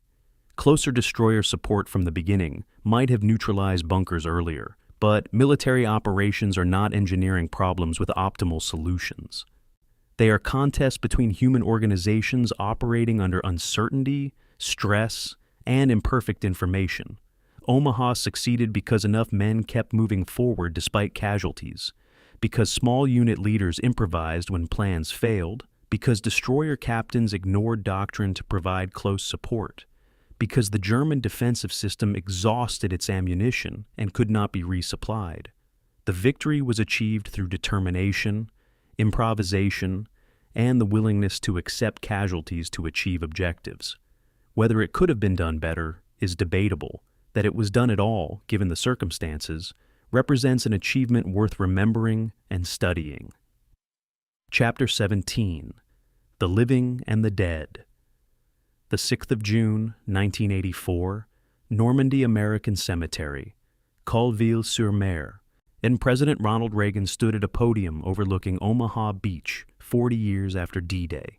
Before him, 62-year-old men sat in rows, veterans of the landing, some in wheelchairs, all wearing medals and memories. Reagan spoke. "These are the boys of Pointe du Hoc. These are the men who took the cliffs. These are the champions who helped free a continent. These are the heroes who helped end a war." Behind Reagan, 9,387 white marble crosses and stars of David marked the graves of men who did not come home. The juxtaposition was stark. The living and the dead, both remembered, both honored. But the veterans hearing Reagan's words carried complex feelings about heroism and sacrifice. Sergeant John Robert Slaughter, now 59 years old, sat in the audience. He would later say, "We weren't heroes. We were just there, and we did what we had to do. The heroes are the ones who didn't come home." The gap between public memory and private experience is the final story of Omaha Beach, the tension between how we remember and what was actually experienced. Some veterans returned to Normandy in the immediate post-war years, searching for meaning or closure. Father Edward Waters returned in August 1945 to bless the graves he had helped dig during those first chaotic days. He found the cemetery immaculate, maintained by American personnel who understood the sacred trust of caring for the dead. He performed a mass for the fallen, prayed that their sacrifice mattered, prayed that the world they helped liberate would be worthy of what they gave. Other veterans could not return for decades. The memories were too painful. The associations too traumatic. Some never returned at all, chose to leave Normandy in the past. to remember their friends without standing on the ground where they died. Bedford, Virginia, which lost 19 men from Company A on D-Day, dedicated a small memorial in 1954, a simple monument listing names of the dead. In 2001, Bedford became home to the National D-Day Memorial, a larger facility dedicated to all who participated in the Normandy invasion. President George W. Bush attended the dedication. Bob Slaughter, now 76 years old, spoke at the ceremony. "We were ordinary people who did something extraordinary because there was no choice." The memorial's centerpiece was a sculpture of soldiers emerging from water, capturing the first moments on Omaha Beach. Veterans who attended the dedication wept. But seeing their experience rendered in bronze and stone, seeing it preserved for future generations, brought emotions that many had suppressed for decades. As Cold War tensions eased in the 1980s and 90s, German veterans began sharing their experiences more openly. Heinrich Severloh, the machine gunner from Widerstands Nest 62, published his memoir in 2000, WN62, Memories of a Grenadier. He estimated he killed or wounded 1,000 to 2,000 Americans on June 6th. The knowledge haunted him. He sought meetings with American veterans, looking for forgiveness or understanding. Some veterans refused to meet him. Others agreed. One American veteran, David Silva, shook Severloh's hand and said, "We were all just doing our duty." Severloh wept. The reconciliation between former enemies was incomplete but genuine, an acknowledgement that soldiers on both sides were human beings caught in circumstances beyond their control, doing what they believed was their duty. As D-Day veterans entered their 90s and beyond in the 2000s and 2020s, their numbers dwindled. Each anniversary saw fewer survivors able to attend commemorations. Ray Lambert, the medic who saved dozens of wounded while wounded himself, published his memoir, Every Man a Hero, at age 98 in 2019. He died at 100 in 2021, one of the last survivors of the first wave at Omaha Beach. The final generation of D-Day veterans became living history, interviewed endlessly, asked to remember details from 7 decades past. Some remembered vividly. Others acknowledged that memory had faded, that time had eroded details, that the past was not as clear as it once was. What remained consistent in their accounts? None called themselves heroes. All emphasized the friends who did not come home. All insisted that the real story was not about individual bravery, but about collective sacrifice. Omaha Beach today is a quiet tourist destination. Families walk the sand in summer. Children play in the surf where men died. The tide comes in and goes out, as it always has, indifferent to human history. The bluffs remain, but the bunkers are now monuments, preserved remnants of defenses that once functioned. The draws are paved roads with parking areas. In summer, the beach is crowded with visitors. In winter, it is nearly empty, just the wind and waves and the cemetery on the bluff. Metal detectors still find artifacts, bullets, buttons, dog tags. Occasionally, unexploded ordnance surfaces and bomb disposal teams are called. The beach remembers, even if people forget. The American Cemetery at Colleville-sur-Mer contains 9,387 burials and 1,557 names on the walls of the missing, representing those whose bodies were never recovered. The cemetery is operated by the American Battle Monuments Commission and receives approximately 1 million visitors annually. Families come searching for graves of relatives they never knew. Students come learning history. Veterans come paying respects to friends who died beside them decades ago. The cemetery is beautiful in the way military cemeteries are beautiful. Ordered, serene, maintained with meticulous care. Each grave is identical, all democratic in death, regardless of rank or role. The landscape design ensures that visitors see the graves before seeing the beach, a deliberate choice that frames the beach within the context of sacrifice. By 2020, fewer than 300 known D-Day veterans remained alive. By 2025, estimates suggest fewer than 50. The last eyewitnesses to Omaha Beach are dying, taking with them memories that cannot be fully captured in history books or oral history interviews. The lived experience of June 6, 1944, the fear and confusion and determination, the smell of cordite and blood, the sound of machine guns and dying men, the physical sensation of wading through chest-deep water under fire. These sensory memories exist only in the minds of those who were there. When the last veteran dies, that Omaha Beach will transition from living memory to pure history, from something remembered by participants to something known only through documents and artifacts. The famous photograph that most people associate with Omaha Beach, Robert Capa's blurred image of soldiers in the water, represents only 11 surviving frames from 106 taken. The other 95 frames were destroyed in a London darkroom accident, lost forever. Similarly, most soldiers at Omaha Beach left no photographs, no written accounts, no permanent record beyond casualty lists or unit rosters. The vast majority of Omaha's story is unknowable. Thousands of individual experiences lost to time. History preserves fragments, official reports, some memoirs, a few photographs, physical artifacts. But the full human reality of Omaha Beach, and what it felt like to be there, what men thought in those final moments, what small kindnesses or cruelties passed between soldiers in extremity, most of this is gone. We honor what we can recover, study what documentation survived, build memorials to preserve memory. But we also acknowledge that the complete truth of Omaha Beach died with the men who experienced it and cannot be fully recovered, only approximated and respected. The beach exists simultaneously as historical site, memorial, and ordinary place. Tourists walk where men died, often unaware of the exact spots where specific events occurred. French families live in villages that were battlefields. Farmers work fields that once held German defenses. Life continues because it must, because the present cannot be permanently constrained by the past. But the memory persists, maintained by veterans while they lived, maintained by memorials and cemeteries and museums, maintained now by historians and educators who work to ensure that future generations understand what happened here and why it mattered. Omaha Beach was not the deadliest battle of World War II. It was not even the deadliest day for American forces during the war. But it occupies a particular place in memory because it represents the moment when the liberation of Europe became possible, when the outcome of the war shifted decisively toward Allied victory. The men who crossed that beach, who died on it, or survived to remember it, were not the only heroes of the war, but they were part of the hinge of history, the point where the course of events turned. Their sacrifice was not unique, but it was real, and it mattered.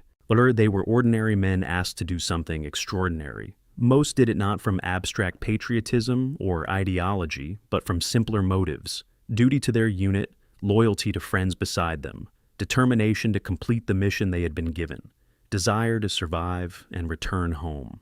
They were neither saints nor supermen. They were human beings placed in an impossible situation who did what they thought was necessary because the alternative was to fail, and failure was unacceptable. We remember Omaha Beach not because the men who fought there were different from us, but because they were like us, ordinary people who rose to extraordinary circumstances when history demanded it. That is the lesson worth preserving, the knowledge worth passing to future generations, that ordinary people, when tested, are capable of remarkable things.